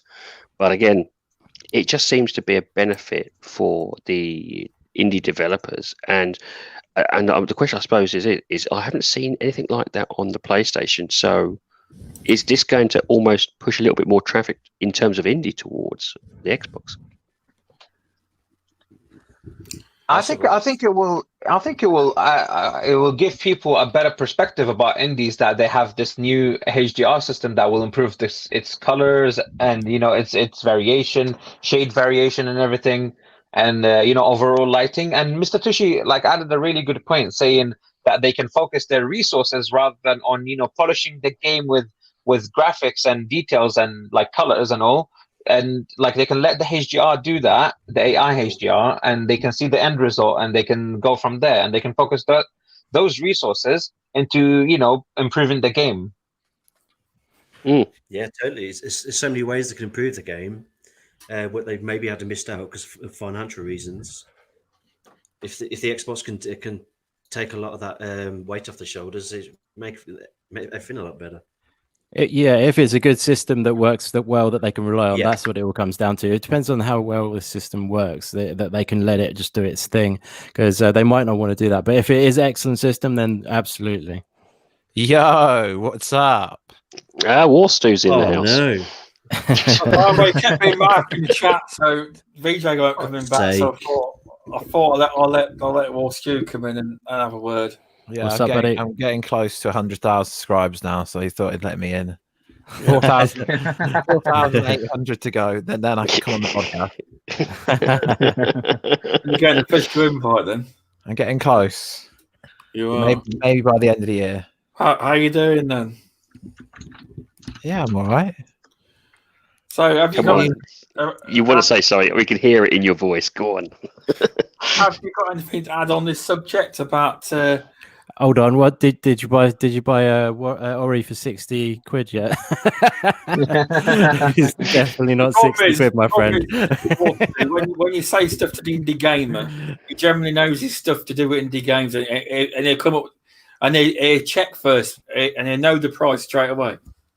No, to be fair, the collection isn't far off that. The collection, which one are you talking about? The big collector's edition, where you get a book and everything in it, or I don't know. On Amazon, it says it don't come out till December the 8th. You might be looking at a collector's edition, maybe, potentially. But the full game is $24.99 on Switch if you were looking at it. I'm really tempted to buy the artwork book for this Ori. It's beautiful. I was just throwing a random number out there. I didn't actually look. I know you're a troller, so I know your type. Trolling in the chat. No, on Amazon they're both £39 each. Oh, okay. But it says December. Oh no, they're out now. No, it says December the 8th, 2020. Both games are out now on Switch. I wonder why on Amazon UK you can't buy it. Maybe it's no physical. Is it physical? Yeah, I only do physical. What's physical? Yeah. Well, in the wrong context, that would be hard to say that. Do you have anything to add on this question? Obviously, you do cover gaming stuff on your channel as well. Just God of War, but yeah, kind of. The AI basically the machine learning, the HDR that can add effects. Do you see it being a good impact on indie games and games in general, because it actually improves the quality of the picture? Do you see it? I don't play enough indie games to really comment, but what everyone else has said, it sounds about right. You need to open his mind, Indy. Come on. I wanted to play this game on Switch, but I can't seem to buy the physical version of it yet. Just go dirty and get into the eShop. It's in there for $24.99. I've checked for you. No, I'm actually looking at it right now, and that's the physical version of Switch is 40 quid. Not in the eShop. I bought Last of Us 2 on the digital download, and that didn't go very well. Thank you, Phasma. That's a very nice comment. Thank you for that. She could listen to us speak all day. She must. Phasma. Is that before or after I came in? I don't know. Probably before. Probably before. This is the Britcast, the British cast. Oh, see, I always talk to people like they're not from England. That's why everyone in here is lives in England. That's why I kept saying Amazon UK instead of just Amazon. Okay, I'm with you. I know Removable Sanity's American. It's not. He's down the road from us. Right. We can't not have the indie game in here and not have an indie game in games topic. Now this subject came from VJ. Sadly, he's not able to come back on. This is for all you panel everyone. We'll start with indie gamer first. Oh, am I a panel member now? Well, you're in. Do you want to leave? It's up to you. No, I'll stay. Okay. Take Kratos with you. What got you into indie games? I'm waiting for Mr. Tushi's God of War playthrough. One day. So, what got you into indie games, and are there any games you're looking forward to this year that you want to play as much as some of the big AAAs? Without a doubt, loads always. I mean, not as much as more than the big AAA. There is more indies out there. There is indeed. I mean, what got me into it? Firstly, probably I could just put that down to sort of like around the time of like Xbox Live Arcade and stuff like that. In the 360 era was kind of like when I really realized how much I love these smaller games, and that they offered something different that was pushing the boundaries a bit rather than just the same old thing. But it was sort of edged in smoothly. It wasn't like I had a realization one day, I just want to play these small games only. It was kind of like I tried them and then they became more and more sort of like they felt good to play, like games like Inside and stuff like that. That time when it really rose up quite a bit, where like Super Meat Boy time and all that kind of stuff. That era was pretty damn cool, and Braid, those kinds of games. Okay. But when it came up pretty strong, and there was a bigger sort of rise up from the indie scene, which was awesome. But since then I sort of like checked them out more and more, really. But it's kind of Inside was a big game for me back in the day. Got obviously it's just to say an awesome experience, that game. If you haven't checked it out already, highly recommend you do. But games I'm looking forward to. There's a ton. I'm not on the right computer. Song of Iron. There's one more. Good choice. That was very good. Yeah, definitely. He's looking awesome. Developer, lucky man. He's a really cool guy. He's awesome, and he even comes in the chat sometimes and says, he was in Boom's chat when I was on the show yesterday supporting, which was pretty cool. I'm sure he's supporting Boom as well, but he was giving me a little cheer on. the Song of Iron account. Yeah, that was it. That's the developer. Yeah, it's pretty cool. He's a great guy, though. Yeah, actually when we were on Twitter recently, there was the Escapist showcase. You might have remembered that one, Removal Sanity. Yep. It's like an indie showcase we looked at before. There's another one of them coming up, and I noticed that there was a sort of a closing date or whatever. It's coming soon. So I tagged him in there to see if he wanted to get in on it. So, and he was like, thanks for letting me know, and he sort of applied. So he's going to be on the next. Hopefully, he'll be on the next Escapist Indie Showcase. Oh, fantastic! So yeah, helping him out a little bit while I can, because he's a great guy. But yeah, loving what he's doing with the game, and I'm sure everyone's going to love Song of Iron when it comes out early next year. I'm thinking that's when he said he was aiming for. So, but yeah, Song of Iron, my most anticipated indie game, as some people will know. I think Fastback will know. He's in the chat. Is Hollow Knight Silk Song. If you played the original Hollow Knight, and Hollow Knight is installed on the console. Oh, nice, my friend. Yeah, if you get to that after Ori. But yeah, no, Hollow Knight Silk Song is going to be awesome. It's tricky to call when it's actually going to come out. A lot of people thinking it was going to come out this year, but we all waited for the direct from Nintendo where it was going to pop up, and it hasn't popped up. So every indie direct, or like Nintendo direct in general, we're all waiting in the chat. You always see everyone in the chat, hope Silk Song happens this time, and it hasn't come up yet. But I just want them to take all the time that they need. Team Cherry, they're amazing, and they will make I think it will be even better than the original Hollow Knight. I think it will blow the socks off of everyone. It will definitely be my game of the year when it comes out, I'm sure. I'm thinking it might be next year, hopefully. I'm just hoping that will happen next year. But there's so many, like shout out to Dragon Wolf. Tunic is definitely an awesome game. Looking forward to that. There's a game called Anew the Distant Light, which is a Metroidvania game similar to the style of Ori and Hollow Knight, which I dig my Metroidvanias. And yeah, there's so many. I could go on and on and on, but I don't want to take over the whole show. I'm sure Removable Sanity's got a great load of list of games to look forward to. But yeah, I just do love indie games in general. I mean, I'm actually going to be playing a AAA game soon. I haven't played a AAA for a long time, actually, but I'm going to be playing Doom Eternal real soon. So I don't just play indie games. Doom is one of my favorites. Doom 2016 was easily one of my favorites game of this gen. So I'm going to be getting them to Doom Eternal real soon. So but yeah, I do play a lot of indie games, without a doubt more indie games than AAAs, just because I find there's that the risk taking in the game in the game design in general, which I love. It just you always find something fresh and new with them. So yeah, most definitely. Yeah, thanks for that. I mean, that's all right, my friend. Obviously, I knew you'd love that question. When I seen Vito post, I thought he will love that question. Oh, that's nice. Yeah, I do love talking about indie games for sure, my friend. There's plenty of them. They do take risks. They do. I just give them shout outs. Welcome, youngest, and a 3-bit and the videos game HD, which I think is 3-bit. Thanks for stopping by. Now I'm going to go to next. I'm going to go to. Well, going to have to go to Removable. I know he's an indie game fan.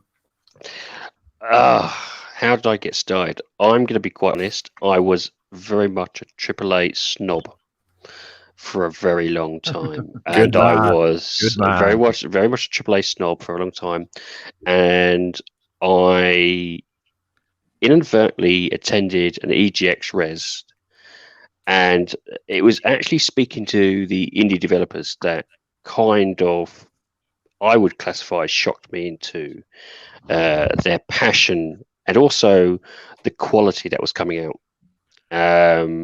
And I was getting a little. It's also hit perfect because I was getting a bit down with the AAAs. I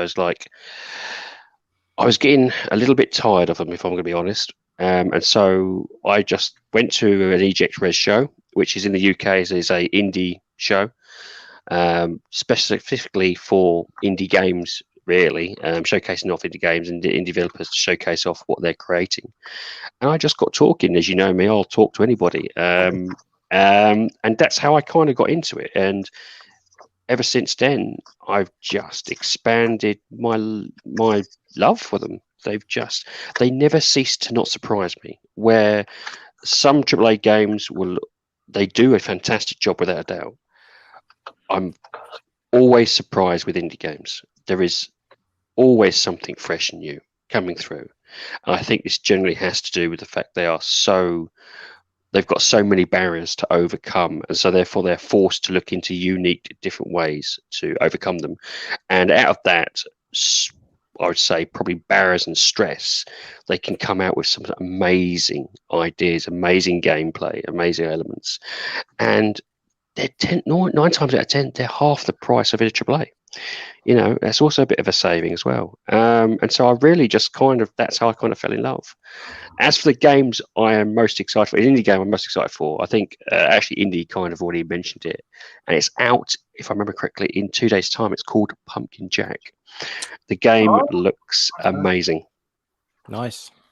It go on. It does look very good. Because Indie helps a lot of people out because he plays games on his channel. He does highlights because there's a lot of indie games out there and not very nasty. A lot of crap, and he goes through the rough to find the gems. Yeah, he does. He does a fantastic job. He knows exactly where he's going. He spots things cleverly.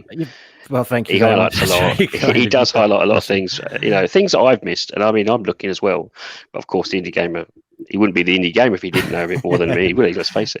There are definitely some some lower standard ones. I don't like to say trash out there, but there are some ones where people, they're obviously not got quite the finesse of some other indie games. Even a lot of people make a fantastic first indie game, you'll find, but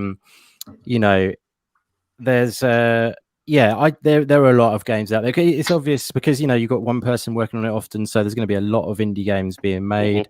And people are trying to get into the industry and stuff. Some people want to stay indie, some people have been AAA and going indie because they didn't want the constraints, but there's a lot of indie games, so there's I do enjoy looking through them. There are some which aren't as appealing to me, and I'm glad you're digging Pumpkin Jack. That's cool, man. You are kind of horror themed. Well, it's not horror, but it's kind of that, I kind of do love. I think what kind of got me the most was that, and I think we've spoken about this on the podcast already, was that how many AAA developers have quit AAA studios to go independent. That shocked me. That really did. It's like, I worked on early COD, I worked on modern, I worked on, they'll list off some of these, Destiny. I've worked on this and didn't like the situation. It was too much for me. Yep. I want to try and do my own thing. And it's just, that was shocking because I kind of in my head just thought it was up and coming developers, who've just started from school and they're working their way up into the industry. Not the other way around, where you see these guys who are technically at the peak of their careers going, nope, had enough. I'm doing my own thing. It's absolutely true. Yeah, the thing is they're a very small piece of it, and they don't have any control usually. Even though they're creatives or something, they're a very small piece of a massive team. So they're doing literally one, granular part of a massive game, and they want the control to go down the direction they want to make a game. The full game, their full vision, and when a AAA team, people are pulling in different directions, maybe creative differences and stuff like that. So they probably don't get the satisfaction out of the game design that they envisaged when they first got into the industry, probably. Yeah, that is generally the case, and they always say when they got to that point, how they were like, oh wow, I've got to this particular point, and then as the years kind of moved on, the politics, the internal politics plays itself out a little bit, the stress of the programs themselves, they then try and do their individual developments, and then they go. Because I did ask the question, I said, well, how do you deal with the stresses of being for a team versus the stresses of now, really, it's doing it yourself. Everything falls on your head. Should something go wrong, it's all down to you. And they said, it's a different kind of stress, but it's a better stress. Yeah, totally can understand that. That's good insight, my friend. And that's me. So you're looking forward to Pumpkin Jack? Sorry, I've just totally stolen Stubbs' answer. I'm so curious about Pumpkin Jack. Are you jumping on the Pumpkin Jack train in 2 days then, my friend? I've put a review. I've asked for a review code. I'm Nice. hoping so. If Regular says not, I'm going to try and see if I can get hold of it, because I've been keeping an eye on this since actually you mentioned it. You were the one who kind of popped it into my head, and it's like, ooh, and I've followed it ever since. Great stuff. I'm glad to hear. It's got that retro sort of 3D platformer feel, hasn't it? Which is It does. It's cool. It's a lot of fun. Yeah, I mean, I've sent you stuff, and I said, look, look at this. This is because I also keep ahead of like the developers who are coming through, and I see something, and I'm forever going. He probably hates me for it. I'm like forever quickly linking his tag into a few games. Like, wait, have a look at this one. Yeah, yeah. And you're exactly, like, I've got enough. Stop it. That's the good thing about the community, though, isn't it? You can be reaching out to people and stuff like that. It's cool. They're so friendly. Definitely. Stubbsy, are you there? Yeah, I do love the indie games topics, because I'm getting more and more into indie games, and I've Join got us. We have cookies. Come to the dark side. I have as well to play games. You know, That's cool, man. Yeah, I mean, it is always a shame when people sort of overlook them, for sure. I know they said, like, I know Wakanda is saying in the chat that, you know, he feels they're. I think he said they're expensive. I sort of said they're cheap. They're really cheap. But I think the thing is, I think people think of them as a different category to, you know what I mean? That is a shame. I'm not trying to highlight you at all, my friend. You know, I imagine you're saying they're supplemental, if you see what I mean, which is always a bit of a shame, because I feel like they should be just categorized as games, and people, like, you know, the budget for their games, you know, should. yeah, I mean, see Wakanda. I mean, sometimes it can seem it, but say you spend. I mean, I had played a game called Dragoon, which is an indie game. I bought it for £16.74, and I tell you what, that was the best £16.74 I ever spent. Exactly. Sometimes it pays off. It can be better than a game you spend 60 quid on. It can. Yep. If you look at Hollow Knight, it's $10.99 on Steam, and it's been that price for that's its actual price. That's not on sale. $10.99 on Steam, and Hollow Knight, and it's got. I've played over 100 hours in it. If you wanted to finish it, it would take, if you really went for it, you'd probably get it down 30 hours or something like that.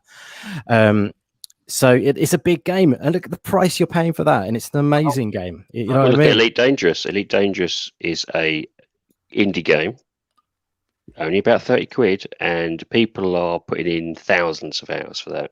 Exactly. I know it's an open world sandbox game, but yeah, that is actually still an indie game. Yeah, the actual the development team was at the time, I think it was around 15 people, because they're not far from me. They only live about 20 minutes up the road from where I am.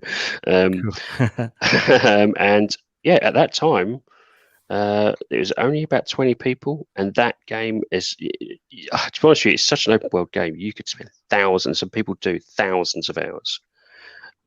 You know, it's as big as, I would say, Skyrim in terms of hours. Wow. Goodness. Yeah, exactly. It is. Trust me. It's actual as a one-to-one replica of our universe, and as far as I'm aware at the moment, because I'm actually one of the founders of one of the Facebook groups for Elite Dangerous. I think the entire community, which is probably around 100,000 people, have barely scraped 1% of the entire universe. Mental. It is horrendously big. But people are so addicted to it, and it's just brought its own community at cost. Definitely. Yeah. So I'm going to flip over, if that's okay, and ask Ronan the same question. I bet he's got a good answer. I heard a lot of good indie games in what he said earlier on, so I reckon he's got a good answer for us. Yeah, I mean, you know what? I was never much of an indie person. I was always I was just like a Removable Sanity. I was always into these AAA games, just playing open world games, single player games, big multiplayer games. So just big AAA games. But then my friend introduced me to Transistor. So last year he showed me Transistor, and I brushed it off after I saw him play it.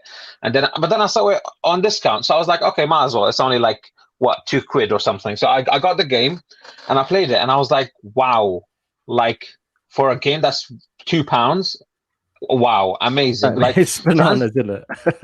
yeah, like Transistor has the most amazing music, soundtrack, story, and it's only like, what, 2 hours and a half. And I was like, wow, this game is amazing. Like I loved it. And then from then on, I started playing a lot of indie games, I started getting more into it, and I'm very excited for Pumpkin Jack. Actually, Pumpkin Nice. Jack. Yeah, Pumpkin Jack. Yeah. Have you played Yeah. Hades from the same developer on Transistor? I have Nice. played Hades. It's very good. It's very nice. good. I want to play. I still haven't played a lot of the new ones because I want to save them up for on the Xbox Series X. So Nice. yeah, Yeah, I want to fair play enough. Carrion on there and Oh yeah, it's a great game. Yeah, I played Bastion. Bastion is really good. Yeah, Bastion. Yeah, I've got that on the Switch actually. Yeah, I love the narration and that. It's nicely done. They're a great developer actually. Super Giant. I played Stardew Valley. Stardew Valley is amazing. I put in like 100 hours, and it's like you think an indie game. Okay, not a lot of hours, but you can put 100 hours into that game. You can even put more, but like it's an amazing game. Definitely. Gonna have to get you on the Indie Games podcast, my friend. I mean, just area he does. Yeah. The rising Yeah. star. I'm really excited for what's it called? There's a new thing coming up because it's my childhood game, like Super Meat Boy Forever. That's coming up in 2021. Yeah, I've had that wish listed for so long. It's actually, I think it was originally coming in 2018 or something ridiculous. Yeah. I think it's been like every year. It's been okay. It's not this year then. I'm like, I want to play that again. It was such a good game.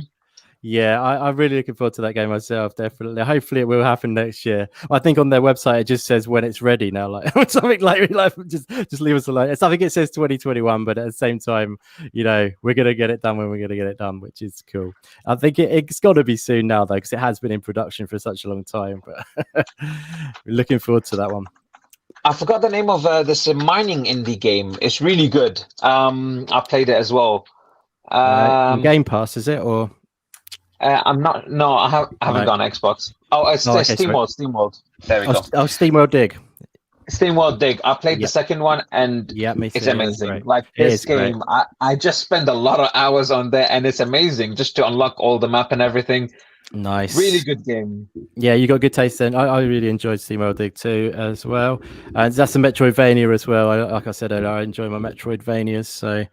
So you're not on Xbox now, is that right? Or No. I mean, I've got an Xbox account and everything. I'm just getting ready for the Xbox Series X. So nice. I've had every other console, but except Xbox. So Xbox Series X is a good one to join. Cool, good stuff. No, it's good to hear that you're a big fan of the indie games. It's always good to hear. That is. It is great to hear. Yeah. Yeah, I'm really getting into these indie games. They're really, really good. And I even played Yes, Your Grace, and that's a really good story game. Nice. I haven't checked that one out, but I know the game you mean. Definitely. Yeah. Sweet. Well, definitely. That's good. Now, I'm going to ask a stupid question here. War Stew. Yes. Indie game. Well, as you know, I'm a big indie Huge gamer. collection. Surprise us. Now, I'm looking forward to a game called Worms Rumble from Team 17. Oh, never heard of that. Old school. It's coming out on the I think it's PS4, PS5, and it's Microsoft Windows. So I'm not sure if that means PC or Xbox. But Windows. It's coming out. Yeah, it says Microsoft Windows. It's coming out towards the end of the year. It looks interesting. Did you play the original Worms or? No, I was just scrolling. Nice. On the PS4 on PlayStation's. It's fun. Say he's trying to scramble to find an indie game. Yeah, he's like, "What's an indie game?" Types it in. No. They dropped a new trailer for it quite recently. I'm just on the PlayStation. Yeah, no. Worms was the first game that Team 17 made back in the day. I believe that was their very first game. That was a great game. Sure, I think most arse old farts would have played it. Yeah, it was funny. It was funny, yeah. There's only one Worms game I didn't like, and that was Worms 3D. I think it was on the N64. Oh, God, yes, I remember that. It was horrible trying to shoot around down a cliff or something when you couldn't see nothing because you was in like a. It was a bad camera, didn't it? If I remember correctly. Yeah, it was a nightmare. But I've played Worms all the way back to, I think it was on the PS1, wasn't it, when the first one came out? Mm-hmm. Well, but it was great I think fun. was it even before that? Maybe? I think it was actually on. Was it? Was on a PC, early PC. I think it was like Amiga or something. I played. That's what I was about to say. It was something along the lines. Yeah. Yeah. The indie game out. I was gonna say I'm really excited for Hollow Knight Silk Song as well. Are you, my friend? Oh my god, you've just gone into my best books. Yeah, I played the original one as well. I finished the first one. You played the first one, sorry, you said? Yeah. I played the first one. It's really good. It's really a great good game, isn't it? It's so immersive. It's just beautifully done, beautifully crafted. There you go. You've got a reason to invite him on now. That's 100%. You're invited now. Thank you. You know what? I have I'm halfway through done with Graveyard Keeper as well. That's a really good one if you haven't tried it yet. Yes, I know the one you mean. Yeah, I haven't tried it yet. Yeah. It's good. He's impressing me. Children I'll buy you a drink now if you like. I don't mind a drink. No, Children of Mortar is a fantastic game. Yeah, really good. That's in Game Pass as well. When I first saw it, I was surprised by like the mechanics and the skill trees they used in there. It was really unique, really good, and it was very expansive. Like a lot of characters. I really loved it. That's what I love. It's got the family thing going on in the game is really different, isn't it? Where you've got all like the cast of characters you can play as, and you know the story is really well done, and it's not as it doesn't beat you up too much because it obviously is a roguelike, but it's more of a roguelite, isn't it? So you don't feel too bad if you die a bit. So you obviously naturally you do die, and then you come back and you go on runs and stuff in roguelike games if you haven't played them. But yeah, I know you've played them, Ronan. I'm just saying in case anyone else hadn't. I have. But yeah, and Neon Abyss is one. Yeah, well done. And so is Hades and games like that. But yeah, no, definitely check out Children of Mortar, guys, if you haven't. That's a great shout, Ronan. And actually, it dropped in a couple of months ago as a new DLC as well. So. Yes, it did. Yeah, definitely. I've been wanting to play the co-op in that. It's got a co-op mode in it. I've never tried that. But, it's really good. The co-op is really good. Oh, is it? Cool. Nice. Yeah, it's very good. Yeah, I really liked how like they introduced each character. Yes. And it was very unique how they introduced family members and they have their own personalities and everything. You would think like indie games wouldn't be like this, but when you actually try them, they're really, really good. And Most a lot of work is put into them.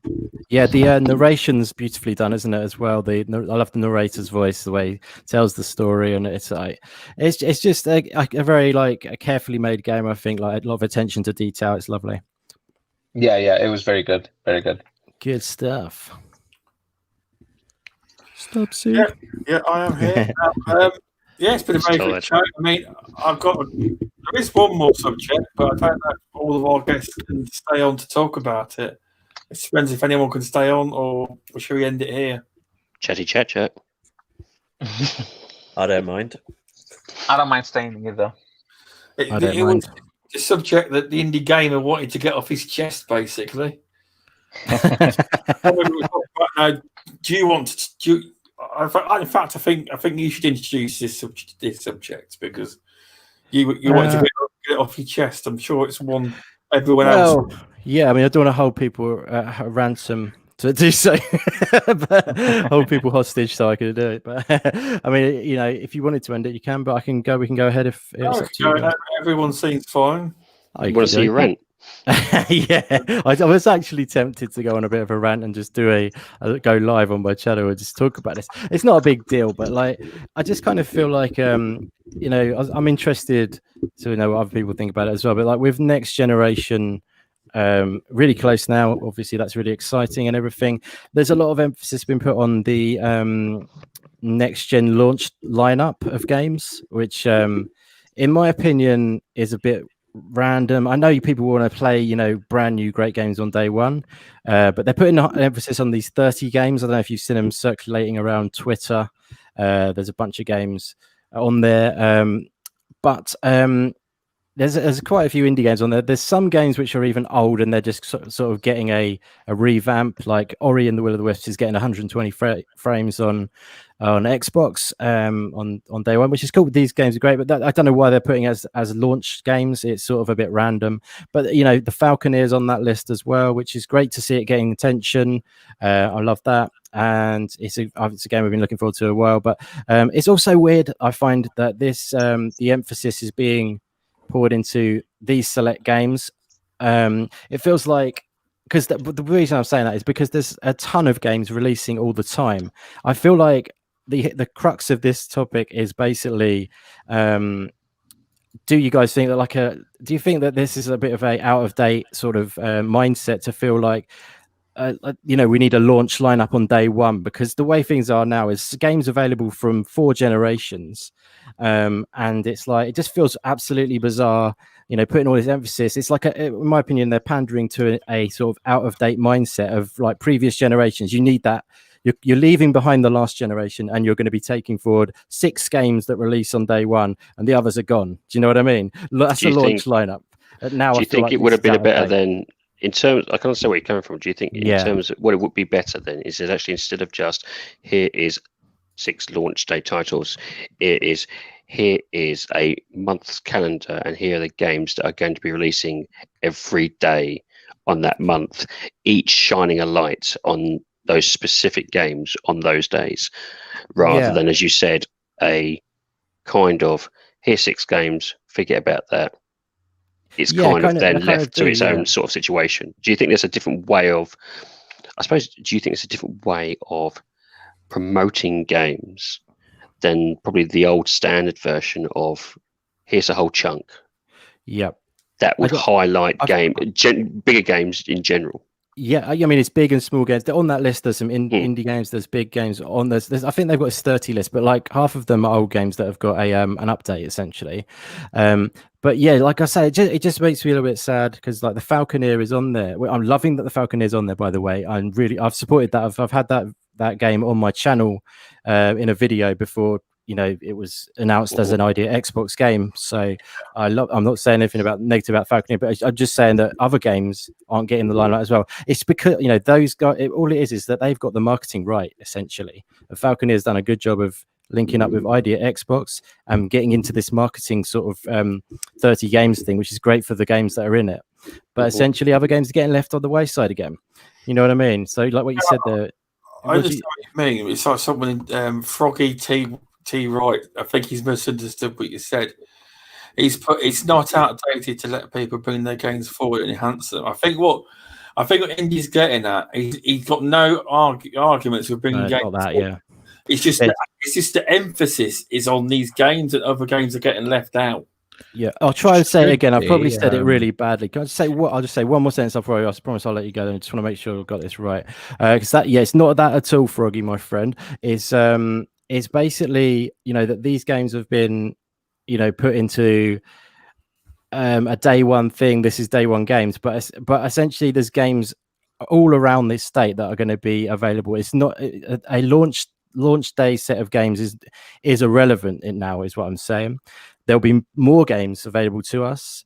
These games are getting put into the spotlight because they got the marketing right. And and teamed up with Xbox or whatever, and now they're in the Xbox tweets essentially.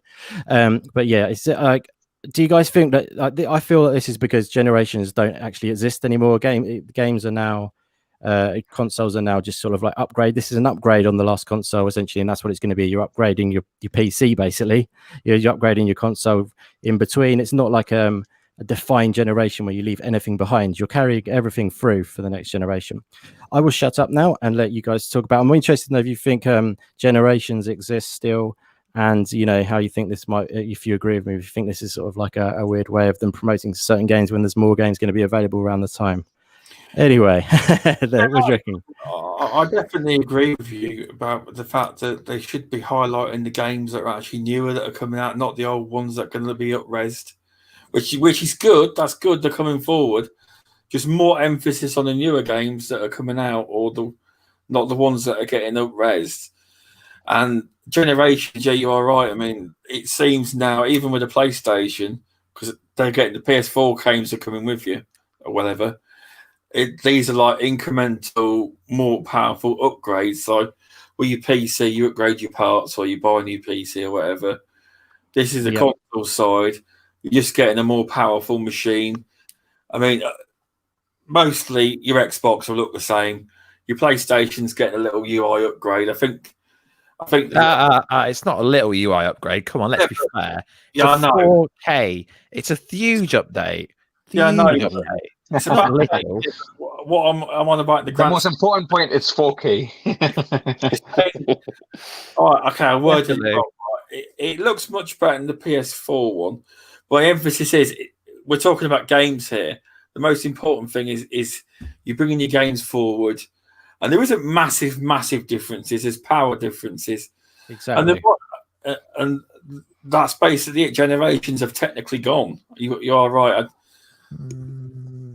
but you have the right to disagree. You know exactly. Yeah. Do you disagree? Yeah. I don't think generations have gone. Why's that? And that's what I've got to say on that.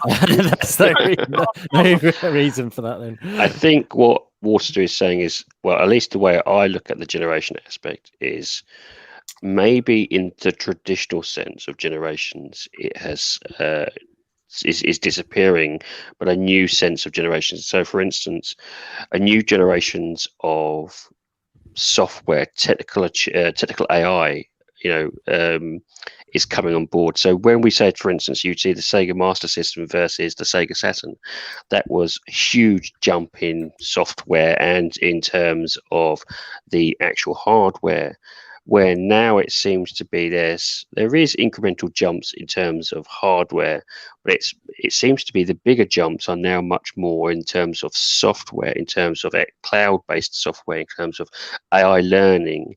So maybe we're thinking about it in an old school format, in terms of we're used to seeing something jumping graphical in terms of hardware. We're seeing something jump in, we're seeing something as a physical entity get 10 times better, when actually we're not seeing it now. We're seeing something much more. We're seeing something happen we're not seeing. It's behind the curtain. So AI learning is a big thing now. Ray tracing.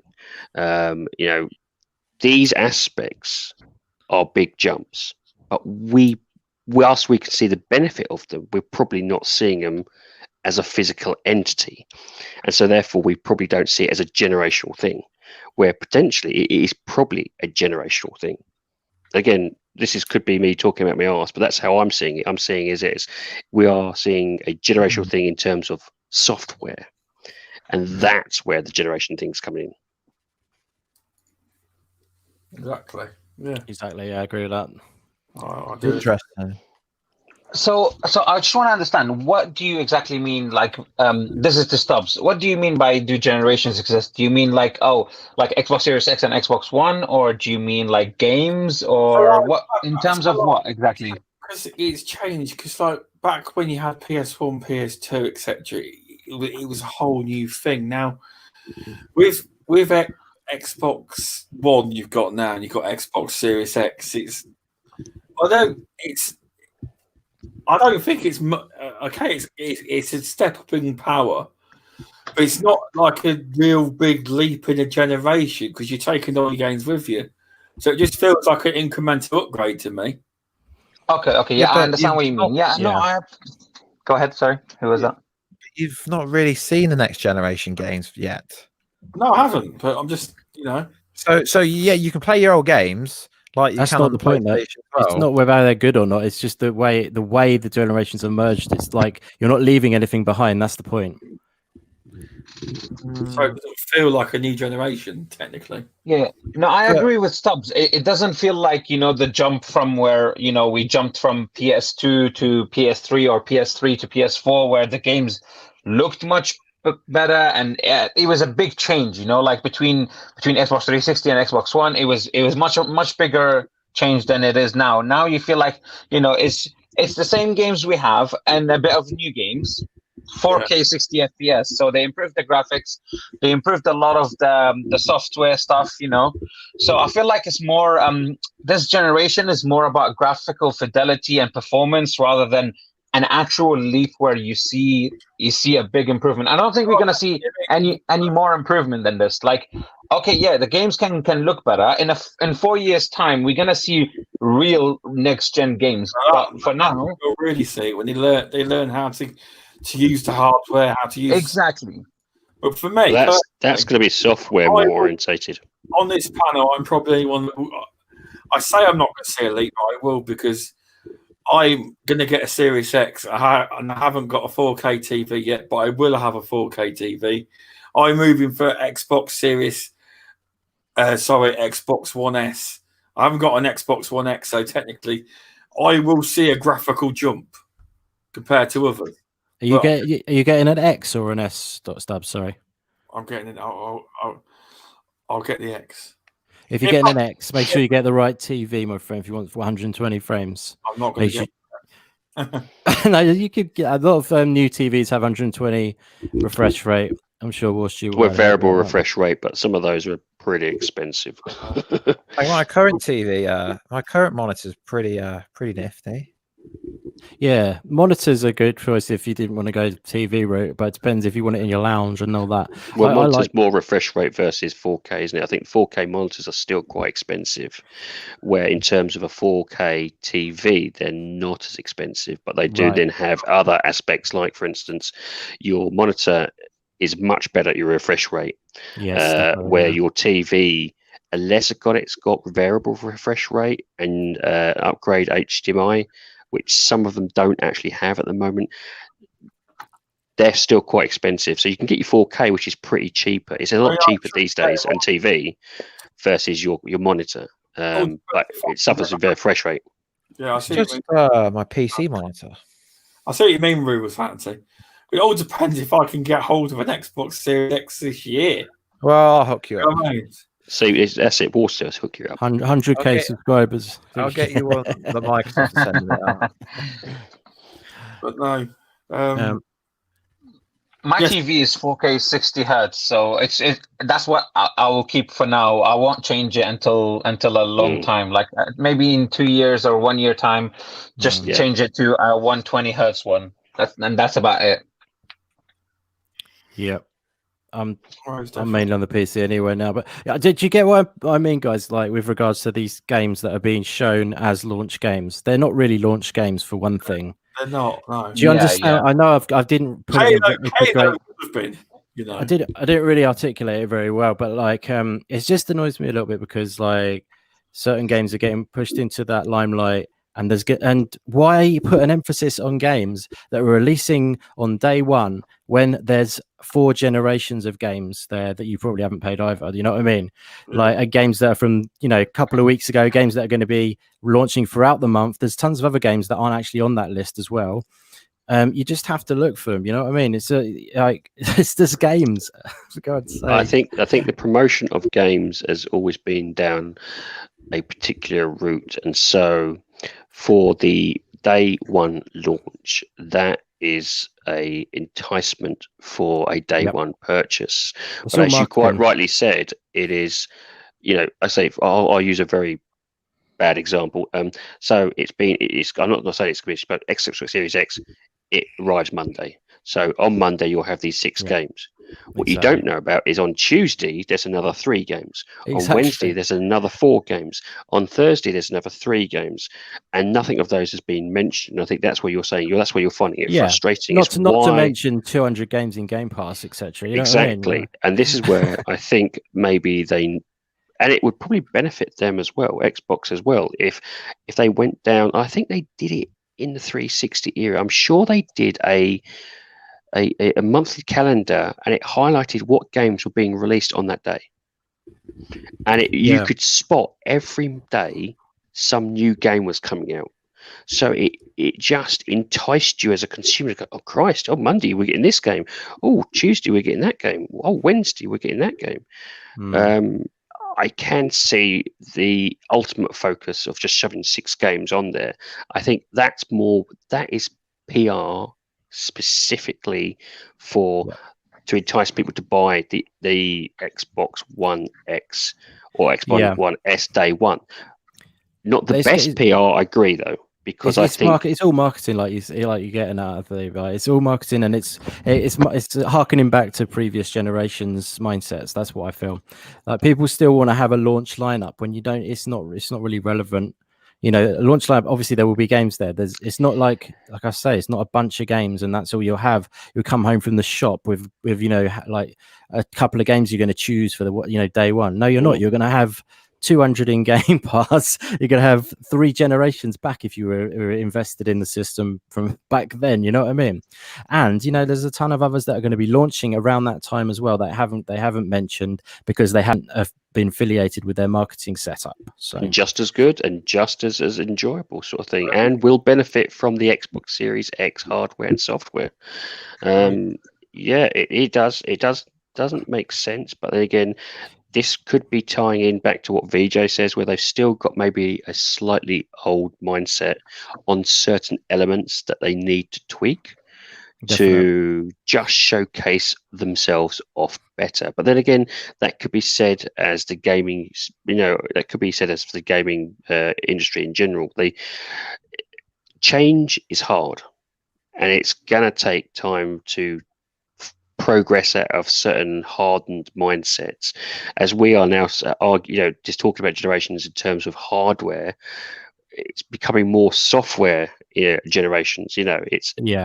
We ourselves are doing the same sort of thing, so, and if we're struggling, you can imagine how they're struggling to try and do it as well. So I can definitely understand the reason behind it. Could they go about it? I think they can.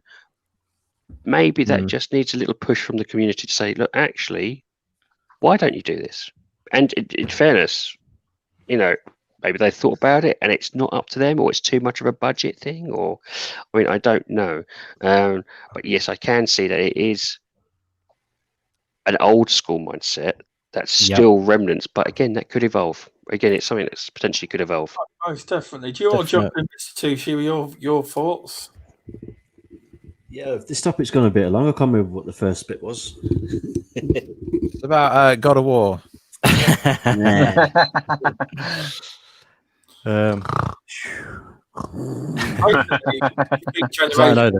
Generations Still Exist, and there's been an emphasis on the old games rather than the new games that are coming out. The way I feel regarding Generations now is a mouthful of smoke. It doesn't feel the same. I think it's because we're in a different mindset now. Where, for example, you're on the Master System back in the 90s. Then when you upgraded to the Mega Drive, you didn't give a shit about the old games no more. You just wanted all the new stuff. And now we're in a mindset now where I've got a backlog. I've got a backlog as well. I've got 700 plus games on my Xbox One. They're all coming with me, and nothing's getting left behind now. So it doesn't feel like a generation. You're still getting a generation leap regarding tech wise, but it's just the software wise. I think the only generation leap really is the way the games are designed, but what they can do with the technology they have. Regarding working around an SSD to bring bigger open wheels to us, stuff like that. And I think they're the only generation leaps we're going to have, really.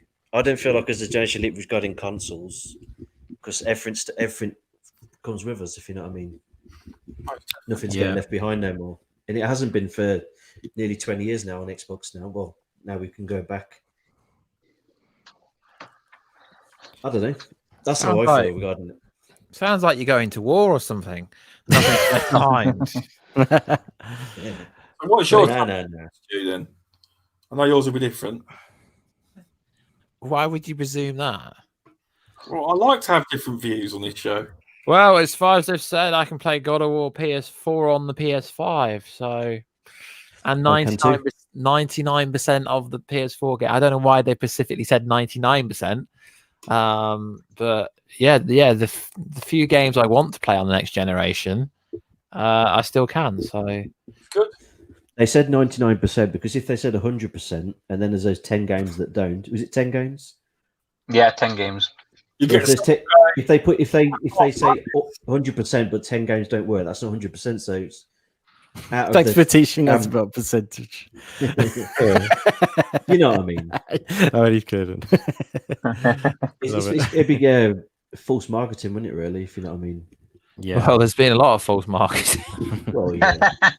Well, no, not false. No, PS5 games won't work on PS4. Well, it's not false until the console's released, technically. So nothing's really been false. That's true. Because I don't think you can cancel your pre-order up to the day of it coming out, really. So it's not Never false. do that.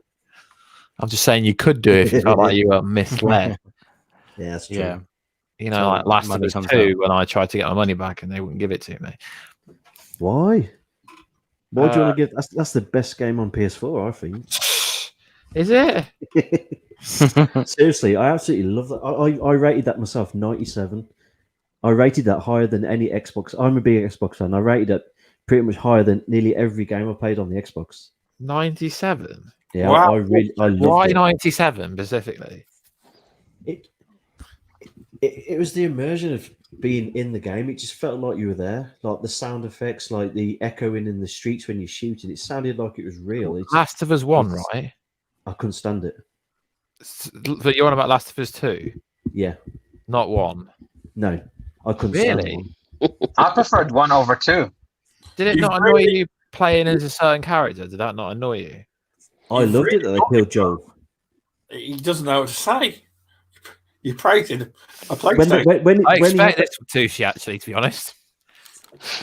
when they had the part of his brain on the end of the finger, I found it good because he was the bad guy in all of this. If you read this, if you see the story properly, it's He is, but they could have done it. They could have allowed you to play as Joel for a bit longer than like 5 seconds. it was only a few hours in, weren't it? About 4 hours in, was it? He got wiped Felt out. like 10 minutes. Mhm. But seriously, Abby's father. character in that game. Abby's father's We're not currently spoiling stuff for people, by the way, so don't spoil the people.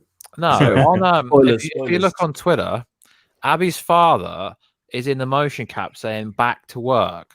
So I don't know if that's for DLC for Last of Us 2 or if it's a completely different project. But he's in a motion capture suit, and he said "back to work." I didn't even know Abby's father. I can't remember anything to do with Abby. I tried to forget her, to be honest. I can't remember. Yeah, so I just thought she was badass. I do. Yeah, but That's for another topic between you two. We should do our own show. anyway, I think you could. Yeah. is that everyone's thoughts on the current subject? Not gonna lie, I could probably carry on talking about this one, but yeah, I'll have to say yes because I know you want to finish. Yeah, we'll probably bring might this have get back on when you probably come on again. I might have to do that podcast on my own, that rank cast, if you know what I mean. somebody's got to get to sleep. It's got A lot of to be people go live by themselves and go on a tirade. A lot of the YouTubers do. Yeah, Ash and Luca does that a lot. yeah, I noticed that. Yeah, I'll do it with removable, with one-on-one with removable. Yeah. Yeah, that may last for about 6 hours, though. Yeah. You sure you really want to try? Don't be afraid to use that boot button. Yep. One last thing I want to add is that I'm not gonna play a lot of the next gen games. So I'm gonna be streaming AC Valhalla, and I'm gonna be playing like Cold War. But other than that, all I'm gonna be playing is like Forza and all the old games. So No like, new indie like games? Sorry, what was that? I said no new indie games? My first few games that I'll be playing. Go on.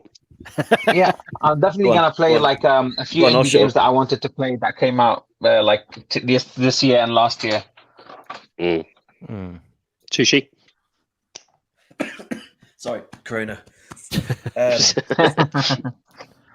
Because VJ's coming over to Xbox from the PlayStation side. Oh, Midway's still in the chat. Say again. No, just someone I pulled over to the Stubcast is still in the chat. This is not the Stubbs cast. This is Midweek. Oh, okay. Because sorry. VJ's coming over to the Xbox. There's so many games he wants to play, so we have plans that he wants to do the Gears campaign as co-op. So I'll be in that with him. He's desperate to play Forza Horizon 4. So I'll be jumping. That'll be the first game I'm playing on the Series X, just to try it out, see what the differences are. That's what I want to play day one. Literally on the first day that I unbox it, I want to play Forza Horizon 4. We spoke about that on Twitter. I've never had an Xbox. Yeah, so I really want to play it. Cool. So what do you play on, Ronin? Sorry, you play on PlayStation? Do you play on PC? Sorry. I play on all platforms like PlayStation, PC, Switch. I still even have my 3DS and Game Boy, so I still play games on my 3DS from time to time. Cool. Mostly Pokemon games. But you're going into the Xbox with the Series X, you say? Yeah. Cool. So I have a lot to play. Nice. Yeah, definitely. I mean, anything else to add? Anyone about what we're talking about? No, I'll just say one more thing about that. Just look beyond the marketing of Xbox. There are other games to check out, guys. That's all I'd say. The Falconeer has been marketed because it's under 120 frames per second and all that good stuff. But it's all marketing at the end of the day. Games perform wonderfully. You don't have to focus so much on those statistics all the time. Games are wonderful for other reasons that then they can run at a certain frame rate. You know what I mean? Just go and check out the games. Sorry if I've come across like a bit of a joke, but I was trying to get it off my chest and it totally went wrong. So there we go. Also, to add to that point, like, don't expect next generation to be like a leap from PS2 to PS4. So just keep in mind that it's going to be just a graphic fidelity. Like, it's going to be 60 FPS, 4K. It's going to look a little bit better. Your eyes are going to notice a small difference, but don't expect too much and ruin yourself by doing that. Agreed, definitely. There's a lot of games that I want to go back to that struggled this gen. Like, for example, I like the look of Generation Zero, which is like robots taking over the world, but it's set in the 80s. Yeah. When you get so many robots on screen, you get like 10 FPS. The game pretty much crashes. And that's one game I'd like to drop back. Same as Terminator Resistance. It's one of my best games I've played this gen, but it does struggle. 10 FPS? Around there. Really? It just drops really That's low. Terrible. On an Xbox? On the Series X as well. It's really demanding when they have the when you get like 10 robots on screen all attacking you at once. The whole game just pretty much freezes. Oh, maybe that you should get it on the PC. It won't work on my PC. Oh, is that because not all the games are on Game Pass on PC? No, it hasn't got a capable computer, Stuart. My PC struggles to run Edge browser. No, have I. Oh, I thought you meant it didn't work on PC. No. My PC's like about 12 years old. Oh my goodness. I need a new one. That should be in the museum. Yeah. Oh, and back then, brand new, it cost me 400 quid, so it's really old. So there's no point. I struggled to apply. I brought Red Alert 2, and it struggles to play that, Really? Oh my god. Yeah. Your mobile would do a better job. I'm not joking. Oh, That's definitely. true. That's true. That 2 is on the mobile, so I think it might be. My phone has got more memory than your PC. 12 gigabyte RAM. Mm-hmm. Yeah, I've got 4 gig on my laptop. Well, I've got the same, so But my laptop can run a lot of programs, and it can also run Sony Vegas Pro 17, so I can make videos, so it ain't too bad. But I downloaded Vegas Pro 18 on my finger, but it's come up saying the requirement was 8 gig of RAM. So I was like, no chance. It's like double the RAM I've got. No, it works all right on mine, 17, but I can't remember what RAM I've got, but it works enough to make videos. It does. So, you know what? There's a really good laptop that's not branded. It's Chinese, but it has really good specs. If you want like just a basic thing, it's £400 on Amazon, and it's got like 16 gigabyte RAM. Yeah. It runs Windows 10. It's really, really good. Like my brother, my brother's college gave him that to do his work on, and it's a really capable laptop. Like it obviously doesn't do gaming because of the graphics card, but it's really good for work and stuff. I'll get one at one point. The problem is I've got the Series X is coming out next month. I've got to buy a gaming PC for my son for his birthday next month. The iPhone 12 is coming out, and then also on a new TV next year. Yeah, it's a lot in there, definitely. So the PC's at the back somewhere. I'm sticking on the PC. I'm not even going to be getting a next gen console day one. So I haven't touched PC since 2007. So PC for the win. What happened in 2007? Yeah. I'm gonna end it there because We could go on. the box is on in 20 minutes. So. Jesus. Right, thank you. It's been a very good show tonight. Thanks for Conda News. Thanks Fastback Shizno, Rich G, Polso, Wakanda. UK Dazarus. Oh, there's been so many. Midu, Kratos, Mr. Tushy, Fugly. Back from the Dead. Video 11. Oh, Yeah, there's been so many. Thank you for coming Dragon out. Dragon Wolf as well. Rich G. Removable Sanity. Oh, he's just a tosser. I wouldn't talk about him. Yeah. He talks too much. I didn't actually expect such a response on my first podcast back after having a week off after being in hospital. But it's been really good. It has Been a good one, isn't it? Definitely. Yeah, I've enjoyed being on the podcast. Except everyone probably hates me now. So I'm just trying We don't hate you, honestly. Trust me. Nobody hates you, don't worry. My thought process is to open the positivity of the topic. By the way, guys, it's not to try and be negative. I think I've come across completely wrong. But you'll be fine. Just the open-mindedness is I encourage. But thanks, thanks, Matt Barnes. I didn't know you were listening. Yeah, he's been listening. He's been listening all show. What's up, Matt? Hello, Matt. Thanks, mate. Matt.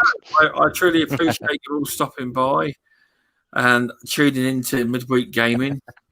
Oh, this ain't the Stubcast. No, what? You wouldn't have come otherwise. Yeah. So thank you, everyone. Ronan Samurai. Can you please tell everyone where they can find you? But I've also put your links in the description, and we will definitely have to have you back on again in the future because it's been really fun. Oh yes. Yeah, I will definitely enjoy being here again. Thank you for having me today, and it's amazing to talk to you guys and hear all your opinions and everything. And it's really nice to talk to you, Indie Gamer. I'm sure we'll get along talking about indie games. Definitely, buddy. Cheers, appreciate that. Thanks to everyone who came to the show. You can find me on Twitter, tag me in any post, talk to me. Sub to my channel. I will start streaming in November. And thanks to everyone who watched the show today. Thank you, Indie Gamer. Thanks for coming on. It's always a great pleasure when you get to come on the show. It's always a great fun and a great laugh to hear your perspective on gaming and indie games. It's always a pleasure to hear, buddy. Thank you, my friend. My pleasure is all mine hanging with you guys. I'm so glad to see your channel is doing so well, and great to see you back in the at the helm. And you're getting a great, awesome turnout today, my friend. That's fantastic to see. We peaked at 36. We did, so that's it's very pretty good. Damn epic, my friend. Yeah, you deserve that. Since earlier when I put on Twitter, I hit 250 subscribers. I'm now at 262, which is quite good. Wow. Nice, buddy. It's what it's all about is those little growths, but you got to be consistent, and that's exactly what you're doing. Just got to keep it going, and you'll go far, my friend. But it's been a lot of fun hanging with you all. Thank you very much, everyone. Nice plug. Well, thank you very much. I'd just like to say thanks to Ronan Sarah, my first time seeing you. I've seen your avatar knocking around on Twitter quite a bit. I've been curious. So it's been a pleasure to hang with you for the first time, my friend. And I'll definitely have to hit you up, get you on the Indie Games podcast if you're interested. But it was a pleasure talking to you, and I would love to be on your podcast as well. Oh, that is very kind. Thank you, my friend. Well, and thanks everyone. Pouching on guests. I don't know. That's why got the fishing rod out there. Yeah. But no, it's great hanging with all of you guys. I love you all, but you're fantastic. And thanks to everyone who's come out in the chat. And my channel, if you wanted to check it out, if you haven't already, is the Indie Gamer it's actually YouTube / the Indie Gamer, all one word, on YouTube, and on Twitter I'm indie_gamer_01, and it's all about indie games, that channel. So Warshu, you might want to walk away from it. I love you. I love the banter, I was Warshy, my friend. I was already subscribed. I might. Oh no, what have I done? No, it's been fun, guys, and thank you very much once again for the invite. Although I sort of invited myself, so I apologise. That's not empty, and I'm glad I did now. Oh, brilliant. Cheers, Stubbsy. It's been great. Thank you, mate.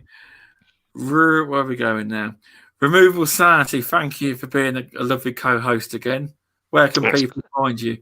Thank you for just even let me talk, because I know I can talk a bit too much. You can find me. I'm very quiet in real life, really. You can find me on Twitter under Removal Sanity, YouTube under Removal Sanity, and minds.com under Removal Sanity. And failing that, on this lovely show with these amazing co-hosts. Thank you. Mr. Tushi, where can people find you, and tell people about your great community gaming night you also host? You can find me here every Wednesday. You can find me on Twitter and Facebook, Xbox and PlayStation 4 as Mr. Tushy. You can find me on Twitch as Mr. Tushy _84. Every Saturday I do a community game night where random people just join in. We have a great time playing games, usually on Game Pass. It's at 9 p.m. UK time on every Saturday till 1 o'clock in the morning. Noof Nukem starts his show at 1 in the morning till God knows what time, 5 o'clock in the morning, I think. He carries it on, which gives people about a 10-hour window to jump in and have fun, meet new people. I just want to say it's nice to meet Ronnie for the first time. We do talk on Twitter quite a lot, and I've had a really great show today. It's been really good. Yeah, it's been really good show. I'm going to give VJ his plugs. VJ had to leave, unfortunately, because the internet's down in his area. You can find VJ on numerous podcasts. The man's everywhere.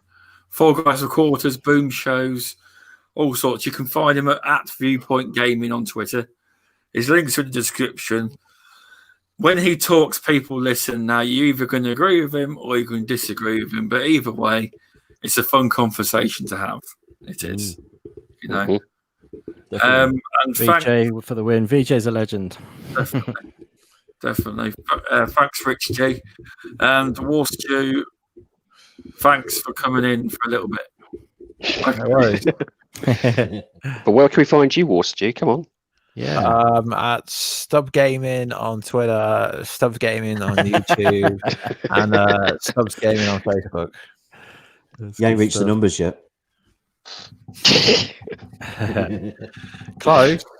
Plug yourself. Not that? Plug yourself. Plug yourself in. Okay. Twitch.tv/Warstew. YouTube? No. Injustice Warstew. Oh, you want your main one? Okay. Warstew Flash. Wait, what? Oh, I've got about. Okay. What's going on? He's got a lot of War Stews. A lot of War Stews channels. Stop him on YouTube. Just type in War Stew and it will come up. There you go. Probably come on my other channels. Well, Injustice War Stew is actually a real channel, though. I wasn't making that up. Right, well, I think I've got like 1,000 subscribers on that one. I don't know. That's my backup one. I've just typed War Stew in Google. It's just to put up a picture of Sam Fox. Might do. Right. Anyway, thanks for popping in. I thought VJ weren't coming back on, so you kept asking, so I'll let you pop in. But I'm gonna have to get you on the Stubbscast soon. I asked once. Let's get it straight. I asked once. Oh yeah, okay. It will happen. It will happen. I tell you, I'll hit. I need like just under 5,000 subs, and then I'll come. It'll be my 100,000 special. All right, then. I'll leave it till then. Anyway, thank you for coming, everyone, and coming out and supporting the midweek gaming. Every Wednesday, 10 p.m. British Summer Time, but we're going to have to start saying GMT instead soon because we're approaching winter soon. It's every 5 p.m. EST every Wednesday and 2 p.m. PST Wow. every Wednesday. Thank you for coming, and thank you for the panel, and thank you for the lovely guests. It was nice to have you both on, and it was nice to finally get to speak to you, Ronan, in person. Thank you. Stubbsy. Speaking to you all as well. Yep. Yeah. I've got one last question. Oh, go on. Yes, mate. Yeah. What's all this Sam Fox or Fox Sam stuff about? We were about to say something. I was going to ask you, are you going to stream some more Ori, my friend, on Twitch? I probably will, and I might actually get my headset and all that, and because I am a Twitch affiliate as well. So, all right, pick it up. Haven't you got some Not flexing or anything? Yeah, subscribers on there as well, hasn't he? Paid subscribers. Have you? I don't get paid much, trust me. I know. Yeah. Good stuff. You can follow me at Stubbs Gaming on Twitter, and you can like and subscribe on this channel. I'd much appreciate it. Just like to thank everyone, and I will see you all next week, and I'll announce who's on the show next week throughout the week. I will. Thank you, everyone, and good night. Thank you for having me.